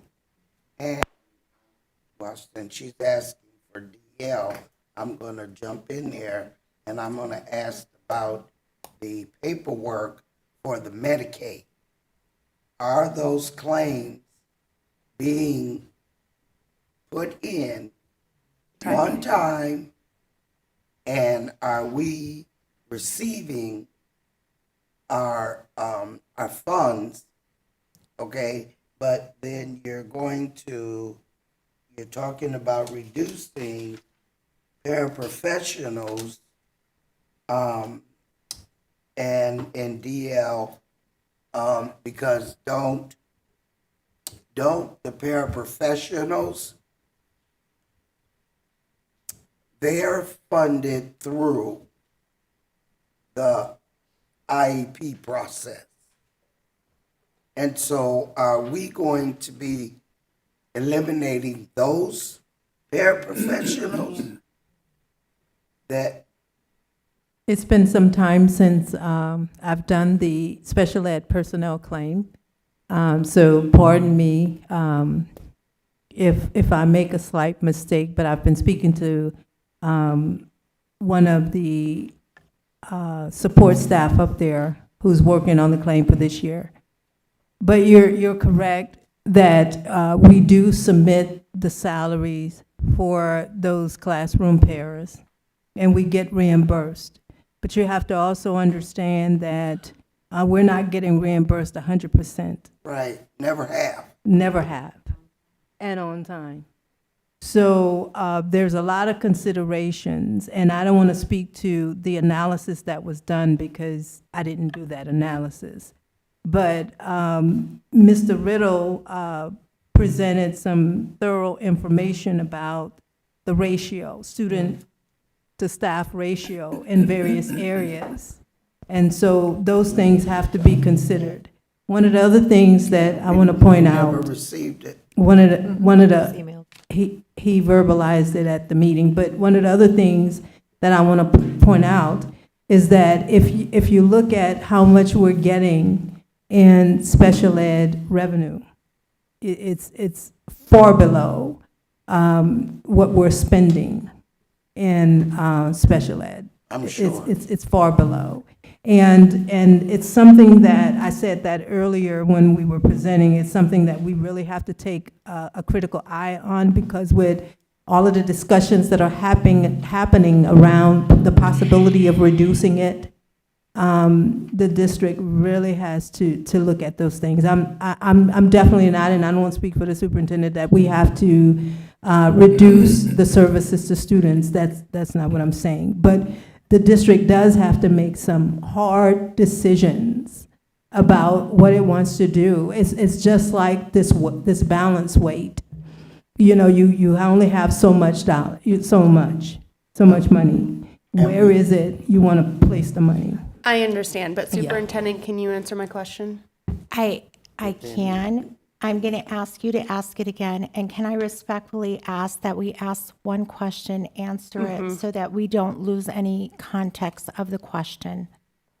So I had asked with the DL that in any department that's subject to the federal laws and statutes, and tying into our social workers, our counselors, our DL specialists, our psychologists, those departments. I understand the rationale, and yes, it's a hard decision. My question is, while contractually, yes, it says we can, teacher-to-student ratio, reduce, have we looked at the current capacity and functionality of that department? Is everything currently getting done on time, fully supported, all cases are being met? Or is reducing this staff going to increase the pressures on the remaining staff to get that done when they are already struggling? And What? No, please On just this leave side, it there. Thank you. I'm going to do the best to answer your question with the information I have. I do want to let the board know that we have several members that are on vacation this week, and this is the time that we ask them to take their vacation. So Dr. Bublitz, Ms. Maluski, Dr. Cesario are not here today. So I'm going to do my best to answer this question, and it's not going to be in the totality that you're asking it, Ms. Lensing. But If we can I get a will primer have my answer. staff, Yep, I perfect. will have my staff here, and for Monday, well, I hope they're, let me figure that out, when they can get here to answer your questions in totality. So, yes, Dr. Bublitz, along with Ms. Maluski, reviewed all these positions and the need for what type of staffing they needed within the DL department. So I'm going to say yes, these recommendations came from them after they audited minutes, positions, and different variables within that department. So where you're asking about caseload, timely, et cetera, I want to let them speak to that because I don't want to mislead you or misspeak. Okay, Number one. so I Okay. understand those conversations Ne- happen, and we'll wait for them to Yeah, return to give us but I insight. can't answer more of it. Okay. I do want to state that we have added layers of support due to a number of reasons, and especially when the pandemic hit around social emotional health, nursing. I mean, there was just a need for it. So we added all that, and we've never taken that back. So I'm going to say, yes, it is going to be a shift for I'm going to say the classroom. If I had a teacher assistant or two teacher assistants to help me with behavior, and now those teacher assistants are not tied to minutes, and now I have to deal with that. However, if there's a student that has an IEP and has minutes and needs a para, that support will be there. So I do want to say yes, we are pulling back on supports because we had added a number of layers of support, just even with our nurses during COVID, right? We needed more nurses for testing, et cetera. So we've never pulled that back once we allocated that. So yes, there will be a shift there. Okay. And I want to acknowledge that. Okay, thank you. I just have a couple more, and I'll email the rest. One is just a statement, and if we can follow up on, you don't have to give further information now, but I would like to know what are the strategies we're going to use to leverage our current relationships or garner new ones to help with potentially additional grants. Definitely securing our wraparound services, because we told the community, hey, we have this for you, we've been cheerleading, and to hear we're going to cut back on it is very concerning. So I'm just putting that out there, that a future time, it would be nice that the board is made aware of strategies so that we can get revenue sources from alternate locations. Okay, I'd like to ask Can I- let can I- Fabian can I speak add next to that, before- Ms. I've got a couple and I will be I know, but done. I'd like to let everybody have a chance to speak. I understand. I have a couple and I will be done. Ms. Lindsay, can I respond to that? though? Sure. So I do want the board to know that we are presenting, this is a budget workshop. Yep. But we will present the how and the supports that are going to be there. So you will see that in an upcoming board meeting where those directors or the associate soups are presenting how that wheelhouse and what that's going to look like for them. So you will get to see that. I just want to let you know that. Okay, and then for those collapsed classrooms where we have to transition new students to neighboring schools, I just want to remind the board that that could mean an increase in transportation costs. So I kind of want to have just a little bit of insight on what that analysis is done. With regard to these staff reductions, please make sure staff know who they can direct their questions to for clarification. There was a very clear, thoughtful process that went through, so they should be able to get clear answers. And I can email all of this for you, for sure. So can I just say with the classroom, reductions, they did look into transportation. So we are looking at that as a variable there too. So we're not only looking at class sizes because we know that we can collapse, but we can still incur costs in transportation. So the team has been looking at all those aspects. Okay, and then the last thing I'll say, Board President, and I'll be quiet for the rest of this open session meeting, is that when we think about the superintendent's goals, well, yes, there's some cost savings here. I've personally been pushing for a very specific goal that is going to benefit our students academically. It should show results on the report cards and their proficiency levels, something that we've been hearing from the community nonstop. So if that means we have to go into reserves after all of this has been cut, it is something that I want us to be mindful of. Yes, we're doing some cuts here, but if we add on goals that require funds, that will come out of the budgets. Thank you, Ms. Lindsay. And before we transition to the next question, I do want the board to know that we are auditing DL and EL expenditures of grants and money, intakes of monies from those grants, on-time reporting. So we're not there yet. I'm still going through all of that. So I want to be upfront that we are looking at that and we are auditing that. Fabian. So Ms. We Lindsay, will be auditing that. We have not started. So I want to be cautious with words. We will be auditing that. And in the very, very near future, I think we've established a timeline of probably about 2 weeks we're going to start. so Ms. Lindsay asked some of the questions that I had. Adding on to that transportation costs, have we also looked at the mapping of our district of what's considered a homeschool to reduce the cost of transportation? Because I remember, like, for example, at Oakdale, we were transporting kids Yeah. from all the way Belvedere Road all the way over. So have we looked at also our maps to redistrict within our district, for lack of a better way of saying it?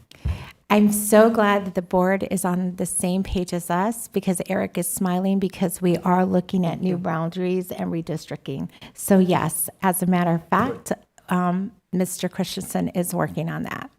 Okay, and then along with all of these cuts with the parapros, my only ask, and I know you said you're going to give us the how, if we are reducing all of these parapros, I want to see intentional professional development for how our gen ed teachers are going to work with students without the support of those paraprofessionals. And I think I've been very adamant, specifically in the DL department, because as you stated, after COVID and just overall, the state of our students, the SEL needs have increased. We've seen it, and we need to ensure that our teachers have the capacity to deal, and I don't want to say deal, that sounds horrible, to work with our students and really support them when needed. So I just want to make sure that that's part of the how. The other part Ms. Lunsing also pointed to is we do have partners that can fill some of those roles, such as Reading Power, with the reading tutors and ASAs, with the bilingual tutors, et cetera. So again, maximizing our partnerships to ensure that we are getting, more people in that are supporting our students without it coming out of our budgets. And then I just want to say positively, I love the shift in thought. I think Eric remembers when I came yelling at his office when he collapsed my child's class after first quarter. And I spent 2 hours on the phone with Batiste telling him this is wrong, right? You're disrupting students. So I really love the shift in thought of let's plan for less and add if we need to versus having kids come in, they get accustomed to a classroom and then you shift them out. So I love that. And I just always want to give a compliment when it's due. And I just want to say publicly that this work is mutual work. We all have to be accountable, including the board. And there are some things that we can do as board members to also support our district. So I'm also going to ask the board to be conscious Number one, to be pushing for federal funding. We know Title III and Title I funds are being cut. Call your legislators. Ask for that funding, for IDEA funding, all of that. Our Department of Ed has been cut. So again, that's one thing that we can do and urge our community members to do. Number two, fill witness slips when you see unfunded mandates coming across. I believe last year there were 26 unfunded mandates proposed. So again, we need to be aware when those things are coming, because there are a lot of mandates that are well-intentioned, because the lawmaker is looking at how to support our community, which is what they're supposed to do, but they forget it comes at a cost that then is incurred on that very same community. And so we need to be mindful of that and helping to mitigate those costs. And then lastly, I would also suggest that we find a way to work with our legislators to change some school code and licensing. We've seen it done when we had a need for bilingual teachers, where we've had temporary certificates where teachers could come in and teach on a temporary cert, and they had a certain number of years to then get fully licensed. Same thing with parapros. We saw it after COVID that they could come in without the certification and have 3 years to gain it. I'm asking if we could come up with a plan to also work with our legislators to do the same for our social workers, our psychs, and our nurses, because we have qualified individuals, but for lack of the one extra certification to work in a school, we can't employ them. However, we are spending money on these big contracts who we then employ social workers without that certification, Right. because they're being employed through the service and not directly through us. And so we would see a cost savings there as well. And so I'm just urging the board to assist the administration in recouping some funds or mitigating loss of funds or extra expenses.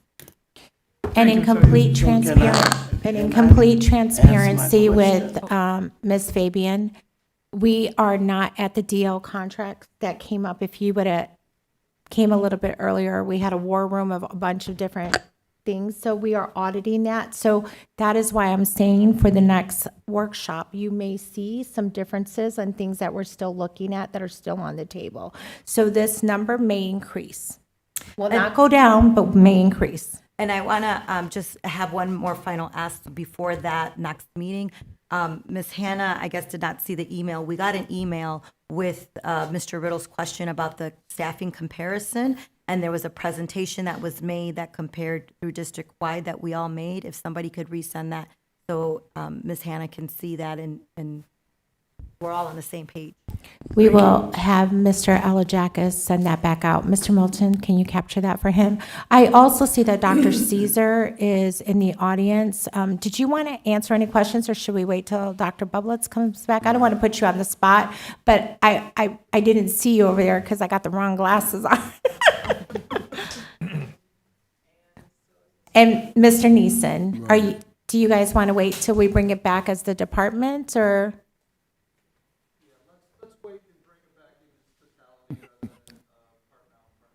Okay, sounds good. Thank you. Thank you. Ms. Hannah. Okay, I'm gonna ask the hard question, and a question that kind of took me by surprise a couple of meetings ago. I think the last meeting that Ms. Ramirez was here. I was really taken aback. I did not know that our ELL, no, wait a minute. Okay. You had English language learners. Okay, Well, up there they had. okay. The English language learner growth, I saw that on there. But I did not know that we were not exiting bilingual students out of bilingual. And I don't want anyone to misunderstand, and I'm not trying to be offensive with anything, but I'm trying to understand the and it wasn't even said in here about the bilingual cost, because the bilingual program is not, it's a continuous thing from elementary to high school. And I'm sure that comes at a cost. And so, number one, I'd like to know that cost of the bilingual education department, that cost, right? And is the cost increasing because we are no longer exiting bilingual students where they could stay in bilingual from elementary all the way to graduation? So can I clarify, Ms. what she Fabian. means is when the board made a commitment to dual language. And so if students, before we used to have transitional bilingual education, and at the end of them achieving the access score according to law, they Right. could be exited out. Right. So now we have moved away from transitional bilingual education because we know that dual language instruction has more high achieving results and creates fully biliterate children. And so now they are not being moved. If they would have been in TBE, because this is not across the board, our TPI students don't get afforded the same privilege. If they are in the dual language program, yes, they remain in dual language, but we also have to know that even if they didn't remain in that dual language, they would go into gen ed monolingual. So you'd still have to have the teacher, you'd still have the curriculum costs. And that's what So I'm it would kind asking. of wash, though, is what I'm saying. Well, we'll, that's, I guess that's kind Yeah, of like to trying be to- seen until we see the numbers. Okay, has that, and obviously it has had to increase because of the continuum of those services. So I wrote down your question, and we will come back with that to the board. I will tell you, the dual language program, and speaking with Dr. Cesario and looking at policy and expectation, there is a heavy price tag to that. But we did not look at that right now because it Right. could lead to I other didn't things. see it. Nope, because for this year, like I said, it could possibly be a cost savings if it was done a different way. And I'm not going to get into that right now because we're looking at that. But for this year, I would not suggest that the board move with student programming with dual language or policy suspension, any of that. But I will get your question answered, Ms. Hannah. Okay, write it and down. I got kind of a clarifying definition: sustainable cost containment. Can you define that, please? Yes. Intentionally looking at contracts, intentionally looking at right-sizing the district, intentionally looking at other expenditures and initiatives that the district could sustain over an extended period of time while addressing the greatest needs within the district. So that's what it's meaning. It's meaning that we're intentionally looking at what we're spending to make sure that we're getting the greatest return on investment and keeping in mind our fiscal capacity. Okay, and then my last one, and I will email questions too. The grants. There are a number of grant types. Reimbursable grants, upfront cost grants, matching grants. And so it's good to go grants because the money's out there. are we being,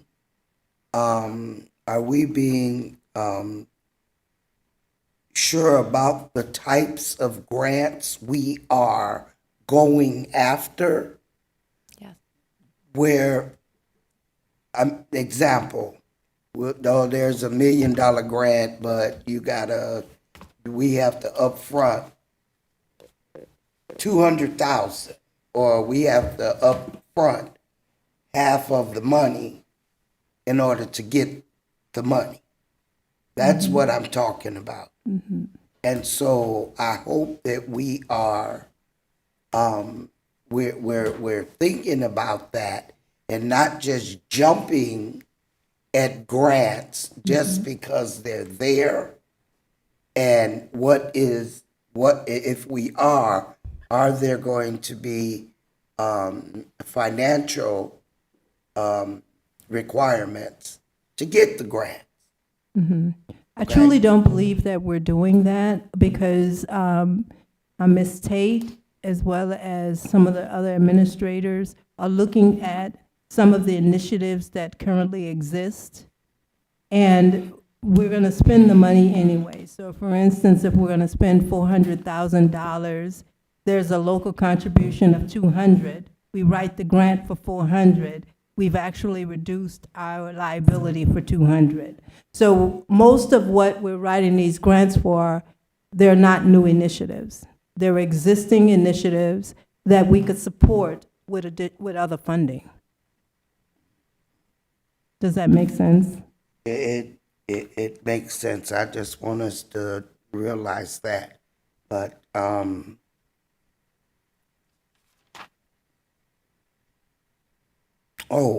the SBB,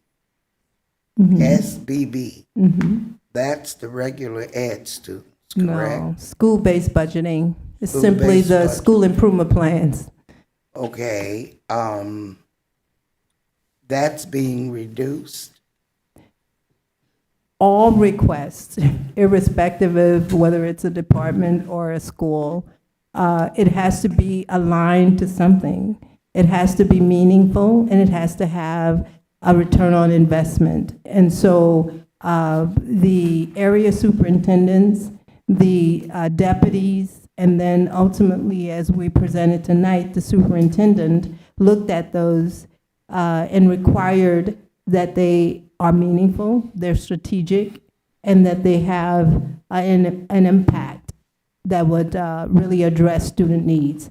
So I think that it's a good thing, because the strategic plan is meaningful, and it was established for a reason. It was a guide, right, to say that these are the priorities for the district. And the superintendent, at the discretion of the Board of Education, is following that plan. And so if the plans that are submitted to the district are outliers and they cannot be explained, or it is not a priority for this time, then I think the area superintendents, the deputy, and the superintendent appropriately said that is not a priority right now. And there, one other question, I'm sorry. We talked about the wraparound center. So are we disbanding that? Not as of right now, Ms. Hannah. And then not as of right now. We're hopeful that we're going to get the grants. And so if we don't, I will come back with what is my suggestion, what my rationale is based off. I believe, and I don't want to get into here, but when I tell you the why and the how, we're going to still provide the services, but the human capital, like, do we need a receptionist down there? Can our main receptionist be here? Different things like that. That's what we're looking at. How much we spend on supplies that would come out of the grant is going to decrease. Meanwhile, I was sitting here, I was like, okay, if it's a $400,000 grant and we have 200 kids that have been touched by it, or 200 families that have been touched by it, so we'll say kids, that's $2,000 per kid in a district of 13,000 students. So is that the best place to expend our money? I agree that we went in a partnership with the wraparound center, but it was based off that it would be funded by the grant. Mind you, we funded it last year on our own because we did not get grant money, but to continue to fund it at hypothetically $2,000 a student, where that $400,000 could be placed in instructional programs or maybe in nurses or social work. That's a decision we're going to have to make. We're not there yet. I know Ms. Dotson is working very hard to receive this grant, and I know that she wrote a solid proposal. And so we are very hopeful that she gets that. Thank you. Mr. Riddle. I just wanted to really thank the board, superintendent, and everybody that has, taken up this challenge since, our first budget meeting on May 13th, to really look at what our expenses are, that we could not continue to run a budget that was going to give us, almost $40 million in borrowing from our reserves. And I really know a lot of work has been done, and these are difficult decisions to make. So I really want to thank everyone for taking, for looking at this very thing that nobody really wants to look at and have to deal with. But we all have to balance our budget. We have personal budgets that we have to take care of, or we find ourselves, out on the streets, without a job, without a place to live. And we have a very, very important job here, and that is the education of our children, which are precious to us in our community, the most valuable resource we have. And we want to ensure that we can give them the best education possible. My own children and many of our board members here, their children were educated here. We see the wonderful graduates every year and the good things that they will be doing in society with the education that they got. So we want to ensure that we can do that and continue to do that for many years down the road. I just want to clarify, and I want to absorb. It takes me a while sometimes I'm not a finance person, but I have managed my own personal finances pretty well over the years. But this is a whole another ball game. So I just want to clarify something, and then I'll spend some time, absorbing what you've given us tonight. But I know at the first budget meeting, we were projecting a $39.7 million deficit, if you will, borrowing from reserves. And we've lowered that now by 11.4 million to 28.3 million. Am I correct? Yes. Okay. So, and I think you stated the figure that our reserves, or with this new proposed budget, we will be at, we will still have reserves of $82.8 million. Right now, that's what we currently have? Yes, because at Budget Workshop 1, it was 10 million less. Right, so 82, if we have 82.8 million in reserves, and we're going, if we left this exactly as it is right today, we'd take out we'd have to borrow 28.3 million, which would bring us down to 54.4 million at the end of June of 27. Is that correct? No, That's not. no, because that was considered across all of the funds. If we were to have the expenditures that we project, it would reduce our beginning fund balance by the numbers that we presented. And so that 82 million is what we're projecting across all 9 funds. All 9 funds? Yes, all 9 funds. So Is that for June, that's what we'll June have? 30th of 2027. That's what we'll have in 2027? Okay. That's what we're projecting we will have. I'm very cautious about what I say. Okay, projecting that. Yes. So, and then, if June of 27, we'd have to do another budget Yes. Yes. For the following, for 28. the following year. So we Yes. would have to hopefully there'd be more revenue coming in Yes. or more grants coming in. Yes, But we don't know that that is for correct. sure. So we would have to possibly continue to look at our expenses so that we didn't continue to borrow from our reserves. But That is because- correct. Yeah. Because again, when you see that across all of the funds, you have to look at those 4 funds because that's how the district's health is measured. Right. So look at the operational funds and what that fund balance looks like. Okay. Look at what the expenditures are and see how long you can sustain yourself. They will not allow you to dip too low. Right. And did you state in there, I think that one of our policies says we're going to try to keep it up at 25%? Yes. But we haven't been able to do that No, for years, for on years. top of years, For yes. years. And keeping it up at 25% of a reserve, what would that figure be? I have it in there. It was on the thing. Yes, It would be sir. a certain amount. On that slide where 80 it has board policy 31, it's there. It's some huge number. I can't see. 64 million, is that it? Yeah, this is it. Is that it there? Yes. So it, Yes. so we would, that's the goal for a district that can handle it, that gives you the best rating with ISB as well, correct? Yes. If you have at least 25 in there, 25%. Yes, but I mean, even with the fund balances that we have right now, we still have the highest rating Okay, because we're close to that 90-day, okay. right? So that's good. Anything below that 90-day, that's when you start drifting in the operating funds. Okay, all right, I will study this. You've given us an awful lot of information tonight, and I really appreciate it. My last question is, when will we have another budget meeting, just so that we can digest this and go over this? Is it, because that other one was a little farther out? I'm just wondering, are we maybe going, Superintendent, moving a little closer to, so that we can digest this and come back Right. as a board and discuss and kind of see how it's going?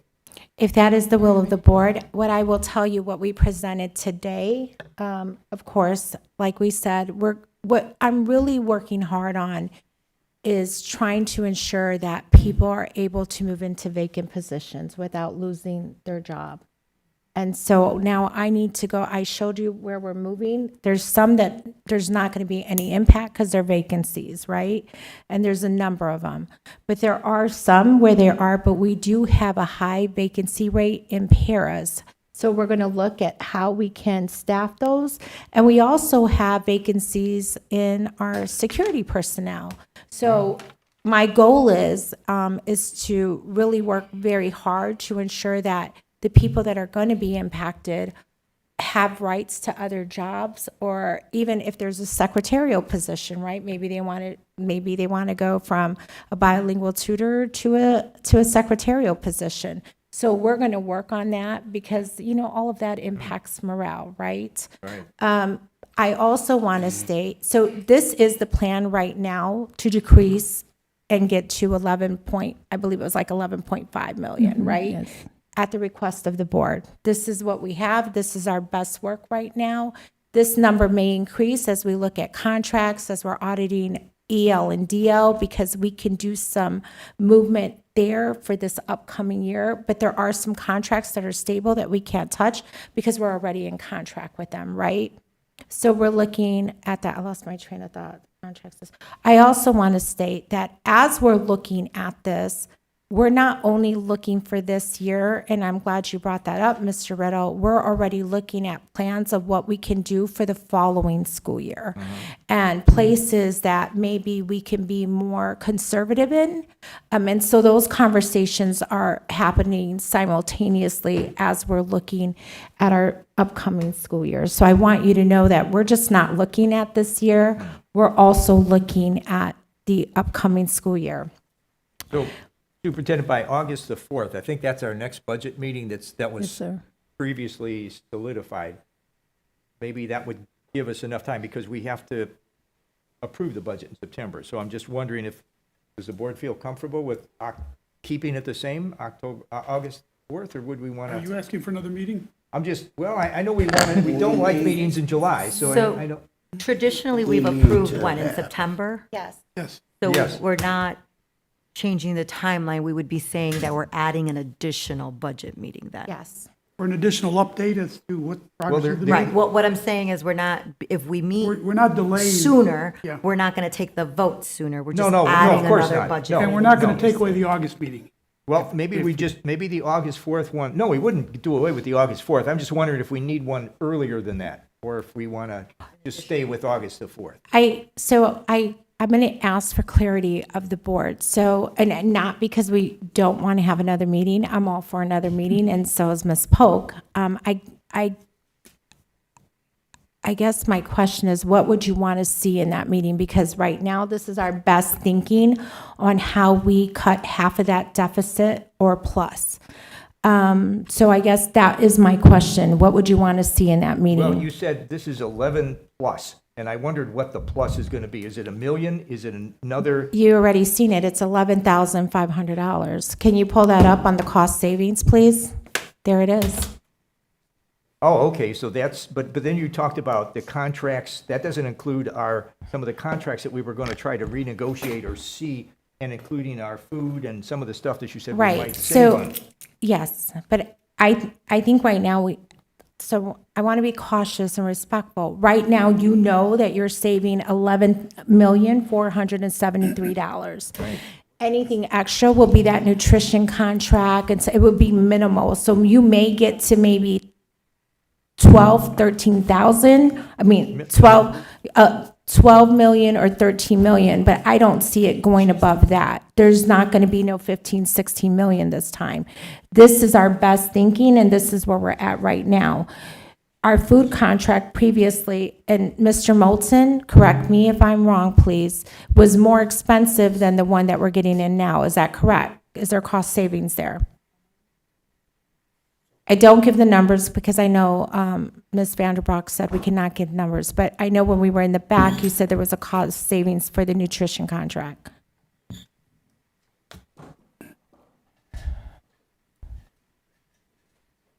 While we're doing that, apologies, Board President, but I do need to leave for a family matter, so I will review the rest of this content online. Okay, thank you, Ms. Lindsay. Yeah, thank you. Good evening, board members, staff, community, superintendent. So just to clarify the question, what we're looking at is going to be neutral. What we originally put in the budget document that was reflected in budget workshop number 1 was an estimated cost. Now we know actual cost, so it will be a reduction from that, what was previously presented. I think what I'd like to see is, I know that the superintendent is going to continue, and her staff are going to continue working on trying to find cost savings. And I would like to just ask that we be kept apprised of whatever progress is being made. So if you find out that there are opportunities to save additional amounts of money, that you let the board know. And we have time. We don't have to make a decision on whether we want another meeting in July. But I mean, if we really feel that we need one, as we get closer to the time, we can always ask for one. But I think this is a good first step, and I just want to make sure that this is not the end of the process. Right. It's going to continue on, and by September, we may be pleasantly surprised to find out that several million more dollars have been found. I want to manage expectations. Yeah. We've already pulled a lot back. I want to manage expectations. I'm being hopeful. We heard Ms. Lenzing talk about supports, and I told you we have layers of support. We can't just sweep everything in one. This is a really good place, as Ms. Polk said. This is a progressive, very progressive spot to be in. And what the board can see here is you can bank on $11,473,627, right? We're going to, like, the nutrition contract. There's maybe a little odds and ends that we're looking at, but you're not going to see 5 or 6 more million come here. So I think as the board walks away, you need to say, okay, we're going to save in our reserve 11,000. I'm just going to say 11,500,000. Sorry. I've been looking at these numbers all day. We've been in the planning room. 11,500,000, and this is what you can bank on, right? Right. Anything extra is just the frosting and even just, but this is a great starting point, and Ms. Polk can speak to that. Now, if you all want to have another meeting, by all means, we will be present. I just need clarity on what is that meeting, because this here is not going to change. Right. But this is not balancing the budget. This is we're still dipping in $28 million into reserves. Right. But if I'm understanding correctly, we're still dipping into our reserves, and our reserves right now are 71,000 or 77? I don't remember, but yes, Something we are like that. dipping into our reserves. So that's a big chunk Because of it's reserves. just, and I want to put it in context, because when we got that ESSER money, Yes. we went up to over $300 million in expenditures to meet the needs of the students. And to just drop that drastically, Would be too- like, it would be just very difficult. Okay. And so we've been trying to do that gradually. And so, in light of reduced revenues, it kind of speeds this whole process up, that Right. we have to do it quicker. Sure. Yes. Yes, I was just going to ask if anybody else wanted to speak. Anybody else? Ms. Briscoe. Would you come up to the microphone, please? Or wait, they're bringing your mic. They have a, Ms. Briscoe, they have a Oh, mic she's right got there. a- Well, Okay, she's all right. okay. She can. I'll come to the mic. So first comment is, the comment is always made that you want feedback from the community and parents, right? The meeting changed. I was already set to come for the other day, and then the meeting changed into today. If you want feedback from the community and the parents, you have to do better in communicating the change in the meetings, right? I mean, you guys are obligated to come. Parents and community, we have our own obligations. I really want to be here. This is very, very important what you guys presented tonight. I learned so much. And thank you, Ms. Polk, to you and your team. But we need to know when these meetings take place. That's fair. Within, and listen to the conversation about when the next dates might happen. I mean, I think I have the next one already on my calendar, but we need time, right, to know about that. That's my first thing. Second thing is, if I can read my notes here. When we look back at when the teachers and the support staff received the increases, the 22% and 28%, we knew then somewhere down the line, changes had to be made. You were right, you had to rob Peter in order to pay Paul. And I think that over time, that didn't occur yet. It's occurring now. Right. And so because of that, we are in a critical state right now, because now we're trying to go back to what we should have been doing back then. I appreciate everything that the district has done. I mean, the way you guys have presented this information and what you've done, this is fabulous. This is outstanding, but it's a little late. Yeah, right. And so going forward, if, because if I'm not here, I still watch the meetings. Going forward, you guys now have set a precedent on how you are going to review your budgeting. And now that I think the principals have learned, the staff has learned. So going forward, I have good faith to know that you guys are going to do a much better job, because now you set a high bar as far as what you're doing. And so my concern, though, is, and, Rick Riddle keeps talking about, what are we going to do going later? Because we're still going to be at a deficit. We still have teacher salaries, support. She talks about the benefits that are going up. But what are we doing? Where's more money coming from? I don't know at what point our taxes went up. I don't know at what point does our property taxes money fall in here. But where else is the money coming from? And the only other way is to do the cuts. So I appreciate how deep you're going, but something tells me you might have to go a little bit deeper. And maybe not this year, but next year. Because at the rate we're going, the district's going to be in bad shape. But I do kudos to you guys for what you've done thus far. And my last question was, like the goal that you were trying to reach. I see you said 11.5, and I'm not sure if that was a goal that you guys have that's what you set, or because of the cuts that you made, this is where you ended up. So I'm not sure. Was your goal like 12 million and 10? Oh, the goal was 10. 10. Okay, so the goal was 10. I keep hearing you say 10, but I know Teresa keeps saying 11.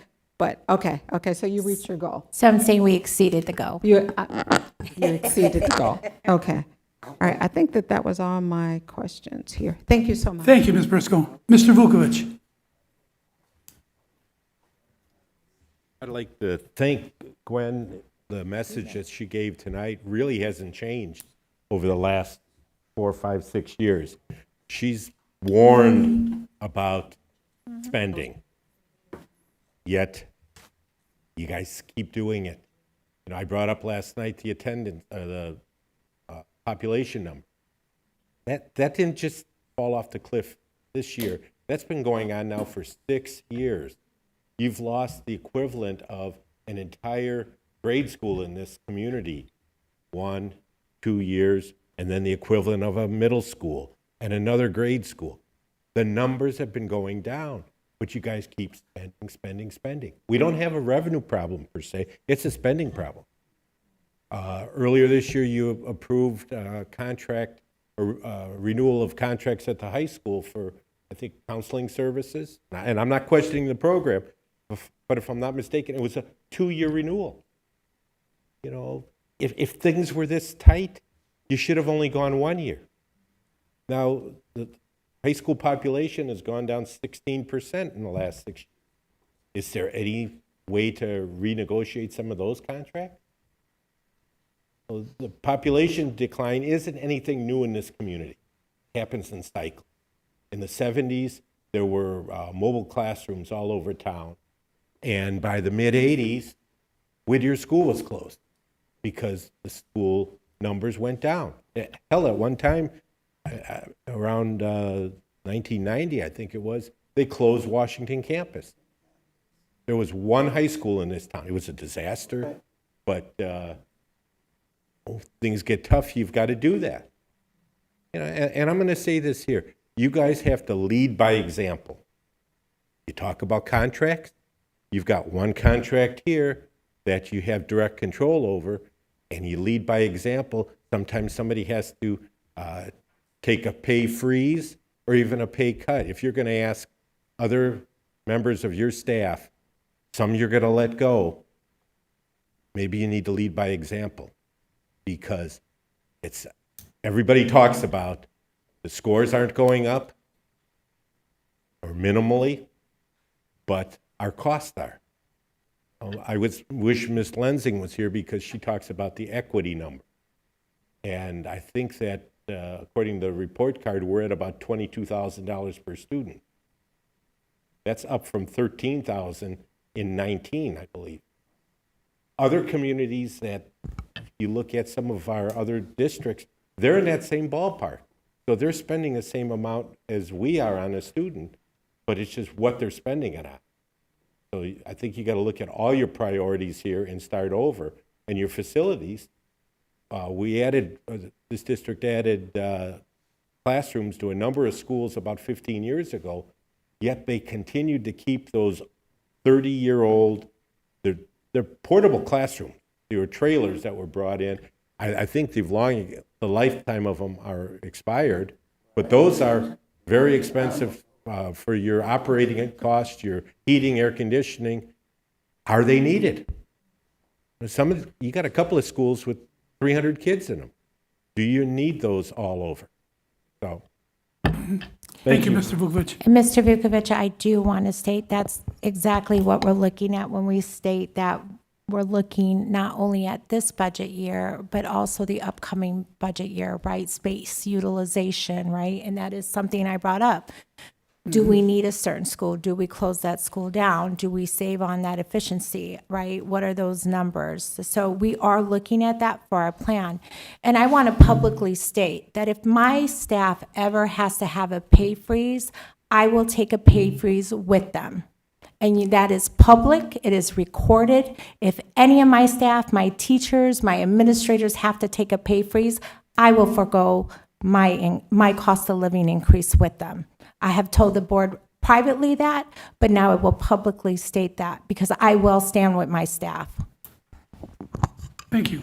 Anybody else? Any other comments, questions? Yeah, just. Mr. McBride. Oh. Go ahead. Yes, sir. I just want to say that all the budget meetings, I didn't miss one. So from the time that Gwen, Brian, and Teresa, and all the principals came in, I was sitting right there listening at all of them being frugal in the way they could. And one thing for sure that I think the board did request of the superintendent, when she did make the cut, do not touch nothing belong to the students. And that she did. And I seen when they did come in there, a lot of them tried to push back on it because there was things in the budget that they didn't even need. But like any other budget, you try to pad it to get much as you can. But in this case, that's been probably going on for years and years and years. But just because we got in this crisis, now you have to come forward to present your budget. You had to let some things go that you really did not need. And so when you look at the 10 million we got, a lot of it came from things that wasn't needed. I know we talked about supplies tonight. It was a lot of supplies that they didn't even need, but it was in the budget. So I just want to say that Gwen, Ryan, Teresa, and all the teachers, all the principals that came, I didn't know who you were. I know who you are now because I haven't been into the schools to see who you were, but I had a chance to see every principal here in our district. And I just want to, again, compliment you and say you guys did a great job. And if any upcoming any other budget comes up, I heard him talking about another meeting, please let me know where I can be there. Thank you. And I also want to state that, and Gwen, I may need your help with this. Waukegan has done a good job in their fiscal management. We've done a lot with little, we've done even more with more, right? And our students have a lot of needs. And I will say that our board, and the board has shifted at one point, really just try to provide every resource for our kids, including notebooks, suspending fees, anything they needed, sportswear. We have to think about the things we said we want to give our kids, right? And we did that because the board knew that that was the right thing to do. In many other communities, they may not choose that option. But here in Waukegan, the board was dedicated to their students and to the stakeholders in general. So we did provide more. And so that is what we're seeing here, like providing food during the Christmas break, spring break, supplies. I could just go on and on. Then we had technology we had to give every student. Thank God we gave the technology because pandemic hit, our kids already had computers. So we had infrastructure, the infrastructure was very antiquated. Dr. Cuevas is here. We're now in the 21st, well, kind of, right? We are in the 21st century. We're in the 21st century and we're secure.